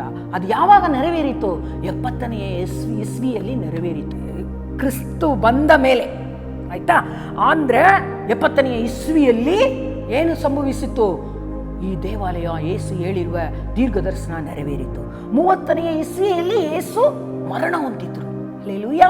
ಯೇಸು ಈ 30ನೇ ಇಸ್ವಿಯಲ್ಲಿ ಮರಣ ಹೊಂದಿದ್ದಾಗ ಅಲ್ಲಿ ಅನೇಕ ಗುರುತುಗಳು ಇತ್ತು. ನಾನು 3 ಗುರುತುಗಳನ್ನು ಹೇಳುತ್ತೇನೆ. ಈ ದೇವಾಲಯದ ಬಾಗಿಲಲ್ಲಿ ಒಂದು ಕೆಂಪು ರಿಬ್ಬನ್ ಕಟ್ಟುವರು. ಏನಕ್ಕೆ ಅಂದರೆ ಈ ಇಸ್ರಾಯೇಲರ ಪಾಪವನ್ನು ಸೂಚಿಸುವುದಾಗಿ. ಅದರಿಂದ ಆ ಕೆಂಪು ರಿಬ್ಬನ್ನು ಕೆಂಪಾಗಿಯೇ ಇರ್ತಿತ್ತು ಇಷ್ಟು ವರ್ಷಗಳು, ಯೇಸು ಮರಣ ಹೊಂದುವವರೆಗೂ. ಆದರೆ ಆತನ ಮರಣ ಹೊಂದಿದ ಆ ವರ್ಷದಿಂದ ಮರು ವರ್ಷ ಅವರ ಹಬ್ಬವನ್ನು ಆಚರಿಸಕ್ಕೆ ಬರುವಾಗ ಕೆಂಪು ರಿಬನ್ ತಾನಾಗಿ ಬಿಳಿಯಾಗ್ಬಿಡ್ತಿತ್ತು. ಯೇಸು ಸ್ವಾಮಿ ನಾವು ನೋಡ್ತೀವಿ ಯೆಶಾಯ ಗ್ರಂಥದಲ್ಲಿ, ನಿಮ್ಮ ಪಾಪವು ಕಡು ಕೆಂಪಾಗಿದ್ರೂ ಹಿಮದ ಹಾಗೆ ಬಿಳಿ ಮಾಡುವೇನು ಅಂತ. ಅದನ್ನು ಕೂಡ ಅವರು ಸೂಚನೆಯನ್ನು ಅವರು ಮೂರ್ಖರಾಗಿದ್ದರು, ಅರ್ಥ ಮಾಡಿಕೊಳ್ಳಲಿಲ್ಲ. ಅವರ ಹೃದಯ ಕಠಿಣಪಟ್ಟು ಹೋಗಿತ್ತು. ನಾವು ಕೂಡ ದೇವರ ವಿಷಯದಲ್ಲಿ ಹೃದಯವನ್ನು ಕಠಿಣ ಮಾಡಿಕೊಳ್ಳಕೂಡದು. ಹಲ್ಲೆಲೂಯಾ. ತಗ್ಗಿಸಿಕೊಂಡಾಗ ಮಾತ್ರ ನಾವು ದೇವರ ಕಾರ್ಯಗಳನ್ನು ತಿಳಿದುಕೊಳ್ಳಲು ಅರಿತುಕೊಳ್ಳಲು ಸಾಧ್ಯವಾಗುತ್ತೆ. ಈ 30ನೇ ಇಸ್ವಿ ಆದ ನಂತರ ಈ ಗುರುತು ಮಾರ್ಪಟ್ಟಿತ್ತು. ಇನ್ನೊಂದು, ನಾನು 7 ತಂಡು ಲ್ಯಾಂಪ್ ಸ್ಟ್ಯಾಂಡ್ ಇರುತ್ತೆ ಅಂತ ಹೇಳಿದೆ ಅಲ್ಲ, ಆ ಸ್ಟ್ಯಾಂಡಲ್ಲಿ ಆ ಬೆಳಕು ಹಾರಿ ಹೋಗ್ಬಿಡ್ತಾ ಇತ್ತು. ಆದರೆ ಇದರ ಮೊದಲು ಆ ಬೆಳಕು ಯಾವಾಗಲೂ ಉರಿಯುತ್ತಿತ್ತು. ಆದರೆ ಈ ಮರಣ ಹೊಂದಿದ ಮೇಲೆ, ಯೇಸು ಕ್ರಿಸ್ತನ ಪುನರುತ್ಥಾನ ಆದಮೇಲೆ ಆ ಬೆಳಕು ಎಷ್ಟು ಹತ್ತಿಸಿದ್ರೂ ಆ ಮೊದಲನೇ ಬೆಳಕು ಹಾರಿ ಹೋಗುತ್ತಾ ಇತ್ತು. ಹಲ್ಲೆಲೂಯಾ. ಆಗಲೂ ಅವರು ಗ್ರಹಿಸಿಕೊಂಡಿರಲಿಲ್ಲ. ಎಲ್ಲ ದೀರ್ಘದರ್ಶನ ನೆರವೇರಿದೆ. ಹಲ್ಲೆಲೂಯಾ. ಆಮೇಲೆ ಅದರ ಮೊದಲು 24 ಗಂಟೆ 7 ದಿನಗಳು ಎಲ್ಲ ತಿಂಗಳು ವರ್ಷದ ಎಲ್ಲ ಸಮಯದೂ ಉರಿಯುತ್ತಿತ್ತು. ಹಲ್ಲೆಲೂಯಾ. ಆಮೇಲೆ ಈ ಆಲಯ ಒಡೆದು ಹೋಗಿತ್ತು. ಒಂದೇ ದಿನದಲ್ಲಿ ಬಂದು ಒಂದು ಮೇಲೆ ಒಂದು ಇರದಾಗೆ ಅವನು ಕೆಡಿಸಿ ಹಾಕಿಬಿಟ್ಟನು. ಇದೆಲ್ಲ ನಾವು ನೆನಪಲ್ಲಿ ಇಟ್ಟುಕೊಂಡಾಗ ಇನ್ನೂ ಅನೇಕ ವಿಷಯಗಳನ್ನು ಹೇಳಿಕೊಡೋಕೆ ಆಸೆ, ಅನೇಕ ಸತ್ಯಾರ್ಥಗಳು, ಚರಿತ್ರೆಗಳ ಜ್ಞಾನ ಇಲ್ಲದ ವಿಷಯಗಳನ್ನು ಹೇಳಲು ಸ್ವಲ್ಪ ಕಷ್ಟ ಆಗ್ತಾ ಇದೆ. ಅದಕ್ಕಾಗಿ ನಾನು ಇವತ್ತು ತುಂಬ ರೆಫರೆನ್ಸ್ ಎಲ್ಲ ತಗೊಂಡ್ರೆ ಇದು 6 ಗಂಟೆ ಮೆಸೇಜ್ ಕೊಡ್ಬೋದು, ಆದರೆ ನೀವು ಕೇಳಲ್ಲ. ಅದರಿಂದ ನಾನು ಇಷ್ಟು ಕಡಿಮೆಯಾಗಿ 6 ಗಂಟೆ ಮಾತಾಡಬೇಕಾಗಿರೋದನ್ನು ಎಷ್ಟು ಸಮಯ ಆಗಿದೋ ನನಗೆ ಗೊತ್ತಿಲ್ಲ. ನಾನು ದೇವರಿಗೆ ಧನ್ಯವಾದಗಳನ್ನು ಹೇಳುತ್ತೇನೆ. ನಾವು ಈ ಸಮಯದಲ್ಲಿ ಪ್ರಾರ್ಥಿಸೋಣ. ಇದುಗಳನ್ನು ಚೆನ್ನಾಗಿ ಅರ್ಥ ಮಾಡಿಕೊಂಡು ಯೇಸುವಿನ ರಕ್ತ ನಮ್ಮಲ್ಲಿ ಹೇಗೆ ನಮ್ಮ ಜೀವನದಲ್ಲಿ ನೆರವೇರಿದೆ ಅನ್ನೋದನ್ನು ನಾವು ಸ್ಪಷ್ಟವಾಗಿ ಅರ್ಥ ಮಾಡಿಕೊಂಡು ದೇವರಿಗೆ ನಮ್ಮನ್ನು ಸಮರ್ಪಿಸಿಕೊಳ್ಳಬೇಕು. ನೀವು ದಾನಿಯೇಲ 9ನೇ ಅಧ್ಯಾಯದಲ್ಲಿ ಆ ದೀರ್ಘದರ್ಶನ ಎಷ್ಟು ಚೆನ್ನಾಗಿ ನೆರವೇರಿದೆ. ಆ ಅಭಿಷೇಕಿತನು ಸೇರಿಸಲ್ಪಡುವವನು, ಅಂದರೆ ಕಟ್ ಆಫ್, ಇಸ್ರಾಯೇಲರಿಂದ ಆತನು ತಿರಸ್ಕಾರ ಆಗಿ ಆತನು ಬಲಿಯಾಗಿದ್ದನ್ನೋದು ಸೂಚಿಸುತ್ತೆ. ಹಲ್ಲೆಲೂಯಾ. ಅದರಿಂದ ನಾವು ಇವತ್ತು ಭಾಗ್ಯಶಾಲಿಗಳು. ಯೇಸುವನ್ನು ನಾವು ಬಹಳವಾಗಿ ಫಿಲಿಪ್ಪ 2ನೇ ಅಧ್ಯಾಯ ಕೂಡ ಓದಬೇಕು. ಈ ಏಸಾಯ 53 ಓದಬೇಕು, ಧ್ಯಾನ ಮಾಡಿ. ಈ ದಿನಗಳಲ್ಲಿ ಈ ಬರುವ ಭಾನುವಾರ ಎಂಥ ಹಬ್ಬ ಗೊತ್ತಾ? ಪೆಂತೆಕೋಸ್ತೆ ಹಬ್ಬ. ನಾವು ಶುಕ್ರವಾರದ ಶುಭ ಶುಕ್ರವಾರ ಮುಗಿಸಿ 50ನೆಯ ದಿನ ಆಗ್ತಾ ಇದೆ. ಆ 50ನೆಯ ದಿನ ಬಹಳ ಗಂಭೀರವಾದ ದಿನ. ಸಕರ್ಯ 10:1 ಹೇಳುತ್ತೆ, ಈ ಕಡೆಯ ದಿನದಲ್ಲಿ ಹಿಂಗಾರು ಮುಂಗಾರು ಎರಡನ್ನು ಸೇರಿ ದೇವರು ನಮ್ಮ ಮೇಲೆ ಬರಮಾಡುತ್ತಾರೆ ಅಂತ. ಅಭಿಷೇಕವನ್ನು ಹೊಂದದವೆಲ್ಲರೂ ಕೂಡ ಅಭಿಷೇಕಕ್ಕಾಗಿ ನಿಮ್ಮನ್ನು ಉಪವಾಸ ಮಾಡಿಸಿಕೊಳ್ಳಿ. ಈ ರೀತಿಯಾಗಿ ಹಂಗಾದ್ರೆ ಫಸ್ಟು ನಾವು ನಮ್ಮ ದೇಹದಲ್ಲೇ ಮಾಂಸ ದೇಹ ಉಳ್ಳ ಎಲ್ಲರೂ ದೇವರ ಬಳಿ ಬರ್ತಾರೆ, ನಾವು ಬಂದಿದ್ದೀವಿ. ಅದರ ನಂತರ ದೇವರ ಸಮ್ಮುಖವನ್ನು ಹೇಗೆ ಪ್ರವೇಶ ಮಾಡಬೇಕು? ಮೊದಲನೆಯದಾಗಿ ನಮಗೆ ಗೊತ್ತಿರುವ ಈ ರಚನೆಯ ಅನುಭವವನ್ನು ನಮ್ಮಲ್ಲಿ ತಂದುಕೊಂಡು, ನಮ್ಮನ್ನೇ ಉರಿ ಮಾಡಿಕೊಂಡು, ನಮ್ಮನ್ನೇ ಉಲ್ಲಾಸಪಡಿಸಿಕೊಂಡು ಆ ರಕ್ಷಣಾ ಆನಂದವನ್ನು ದಾವೀದ ಕೇಳ್ತಾನೆ, ತಿರುಗ ನನ್ನಲ್ಲಿ ಉಂಟು ಮಾಡುವಂತ. ಹಾಗೆ ನಾವು ತಿರುಗಿಸಿಕೊಂಡು ನಮ್ಮಲ್ಲಿ ನಾವೇ ಅದನ್ನು ತೆಗೆದುಕೊಂಡು ರಕ್ಷಣಾ ಪಾತ್ರವನ್ನು ಕರದಲ್ಲಿ ಎತ್ತಿದವರಾಗಿ ದೇವರನ್ನು ಆರಾಧಿಸಬೇಕು. ಮತ್ತೆ ಆ ಉರಿಯಕ್ಕೆ ಶುರು ಮಾಡುತ್ತೆ. ಅದು ನಾನು ಪ್ರಸಂಗ ಮಾಡಿದ್ದೀನಿ. ನಾವು ತಣ್ಣಗನೂ ಇಲ್ಲದೆ ಬೆಚ್ಚಗೆ ಇಲ್ಲದೆ ಇರಬಾರದು ಅಂತ. ನಾವು ಬೆಚ್ಚಗೆ ಇರಬೇಕು, ತಣ್ಣಗೆ ಇರಕೂಡದು, ಉರಿಯುತ್ತಾ ಇರಬೇಕು. ಹಲ್ಲೆಲೂಯಾ. ಅದರ ನಂತರ ಆ ದೀಕ್ಷಾ ಸ್ನಾನ ಅವರು ತೊಳೆದುಕೊಂಡು ಹೋಗ್ತಿದ್ರು. ಈಗ ನಾವು ಎಲ್ಲ ಸಾರಿ ದೀಕ್ಷಾ ಸ್ನಾನ ಮಾಡುವುದಿಲ್ಲ. ಈಗ ನಾವು ರಕ್ತದಿಂದ ತೊಳೆಯಲ್ಪಡಬೇಕು, ಪವಿತ್ರಾತ್ಮನಿಂದ ತೊಳೆಯಲ್ಪಡಬೇಕು, ವಾಕ್ಯ ಉಪದೇಶದಿಂದ ತೊಳೆಯಲ್ಪಡಬೇಕು. ನಮ್ಮ ಜೀವನವು ಹಲ್ಲೆಲೂಯಾ ತೊಳೆಯಲ್ಪಡುವುದಂದ್ರೆ ಆ ವಾಕ್ಯಕ್ಕೆ ನಾವು ಪೂರ್ಣ ಒಳಪಟ್ಟವರಾಗಿರಬೇಕು. ಹಲ್ಲೆಲೂಯಾ. ನಮ್ರತೆಯಿಂದ ನಾವು ಜೀವಿಸಬೇಕು. ಹಲ್ಲೆಲೂಯಾ. ಅದರ ನಂತರ ಯಾವುದು? ಪರಿಶುದ್ಧ ಸ್ಥಾನ. ಇವತ್ತು ನಾವು ನಂಬಿಕೆಯಲ್ಲಿ ಪರಿಶುದ್ಧ ಸ್ಥಳದಲ್ಲಿ ನಾವು ಜೀವಿಸುತ್ತೇವೆ. ಆದರೆ ಮಹಾಪರಿಶುದ್ಧ ಸ್ಥಳ ಪ್ರಭಾವ, ಮಹಿಮೆಯ ಪ್ರಭಾವವುಳ್ಳ ಸ್ಥಳ. ಅದನ್ನು ನಾವು ಪರಮಗೀತೆಯಲ್ಲಿ ಒಂದು ವಾಕ್ಯ ನೋಡುತ್ತೇವೆ, ನನ್ನನ್ನು ತಟ್ಟನೆ ನನ್ನ ಆತ್ಮ ರಥದ ಹಾಗೆ ನನ್ನನ್ನು ಎತ್ತುಕೊಂಡು ಹೋಯಿತು ಅಂತ. ಹಂಗಂದ್ರೆ ನಾವು ಈ ನಂಬಿಕೆಯಲ್ಲಿ ಸ್ಥಿರಚಿತ್ತರಾಗಿ ನಾವು ಯಾವಾಗಲೂ ಆ ಅಂದವನ್ನು ನಾವು ಹೆಚ್ಚಿಕೊಂಡು ಹೋದಾಗ ಒಂದಲ್ಲ ಒಂದು ದಿನ ಈ ಮಹಾಪರಿಶುದ್ಧ ಸ್ಥಾನ, ಈ ಮಹಿಮೆಯ ಒಳಗಡೆ ನಾವು ಹೋಗುವವರಾಗಿದ್ದೇವೆ. ಇದು ಅನೇಕ ಸ್ಥಳಗಳಲ್ಲಿ ನಡೆಯುತ್ತಿದೆ. ಎಷ್ಟೋ ಅದ್ಭುತಗಳು ಆಗುತ್ತಿದೆ. ನಂಬಿಕೆಯಿಂದಲೂ ಅದ್ಭುತ ಆಗುತ್ತೆ. ಆದರೆ ನಮ್ಮ ನಂಬಿಕೆಯನ್ನು ಎಷ್ಟು ಸಮಯ ನಾವು ಬಳಸೋಕ್ಕಾಗುತ್ತೆ. ಆದರೆ ನಾವು ಏನು ಮಾಡಬೇಡ, ಈ ಮಹಿಮೆ ನಮ್ಮ ಮಧ್ಯದಲ್ಲಿ ಇಳಿದು ಬಂದರೆ ನಾವು ಕೈ ಇಟ್ಟು ಪ್ರೇಯರ್ ಮಾಡಬೇಕಾಗಿಲ್ಲ. ಆ ಮಹಿಮೆಯಲ್ಲಿ ಯಾವ ರೋಗ ತಂಗಲು ಸಾಧ್ಯ ಇಲ್ಲ, ಬಡತನ ತಂಗಲು ಸಾಧ್ಯ ಇಲ್ಲ, ಯಾವ ಹಿಡಿತಗಳು, ಯಾವ ಪಾಪ ಬಂಧನಗಳು ನಮ್ಮಲ್ಲಿ ಆಳಲು ಸಾಧ್ಯವಿಲ್ಲ. ಎಲ್ಲ ಕಲಚಿ ಹೋಗಿಬಿಡುತ್ತೆ. ಹಲ್ಲೆಲೂಯಾ. ದೇವರ ನಾಮಕ್ಕೆ ಸ್ತೋತ್ರವಾಗಲಿ. ಪ್ರಾರ್ಥನೆ ಮಾಡೋಣ. ತಂದೆಯಾದ ದೇವರೇ, ಸ್ತೋತ್ರ ಮಾಡುತ್ತೇನೆ. ದೇವರೇ, ಪ್ರಾರ್ಥನೆಯು ಈ ಅನ್ಯೋನ್ಯತೆ, ಈ ಕರ್ತನೆ ನಿನ್ನ ಜೊತೆಗೆ ಮರಣದಲ್ಲಿ ಸೇರಿಕೊಂಡು ಊನಲ್ಪಟ್ಟು ಎದ್ದು ಆ ಉನ್ನತದಲ್ಲಿ ಇರುವ ಅನುಭವ, ಕ್ರಿಸ್ತನ ಕೂಡ ದೇವರೇ, ಬರೀ ನಾವು ಮರಣ ಹೊಂದುವುದಲ್ಲ, ಜೀವ ಒಂದು ಪುನರ್ಜನ್ಮ ಹೊಂದಿಕೊಂಡಿರುವುದು ಮಾತ್ರವಲ್ಲ, ಈ ಭೂಮಿಯಲ್ಲಿ ಇರುವಾಗಲೇ ನಮಗೆ ಆ ಅನುಭವವನ್ನು ನೀನು ಕೊಡುವೆ ಎಂದು ವಾಗ್ದಾನ ಮಾಡಿರುವೆ. ಈ ಭೂಮಿ ಒಂದು ಕರ್ತನೆ ಒಂದು ಮಿತಿಗೆ ಒಳಪಟ್ಟದು, ಅದರ ಆತ್ಮ ಒಂದು ಮಿತಿಗೆ ಒಳಪಟ್ಟದಲ್ಲ.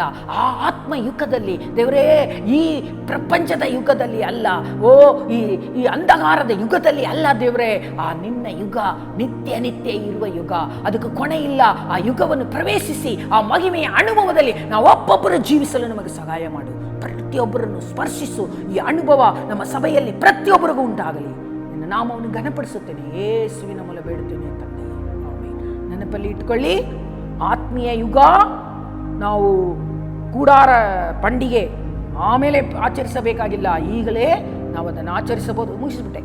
ಅದರಿಂದ ಇದು ಮಿತಿಗೆ ಒಳಪಟ್ಟದು. ಈ ಭೂಮಿಯಲ್ಲಿ ನಾವು ಜೀವಿಸುವುದ ಈ ರಿಯಲಮಲ್ಲಿ, ಈ ವಾತಾವರಣೆಯಲ್ಲಿ. ಆದರೆ ಆ ವಾತಾವರಣ ದಾಟಿ ನಮ್ಮ ಪ್ರಾಣ ಆತ್ಮ ಎತ್ತಲ್ಪಡಬೇಕು, ಪ್ರವೇಶ ಮಾಡಬೇಕು. ಆಗ ಉನ್ನತ ಅನುಭವಗಳನ್ನು ದೇವರು ನಿಮ್ಮೆಲ್ಲರನ್ನು ಆಶೀರ್ವದಿಸಿ. ಆಮೇಲೆ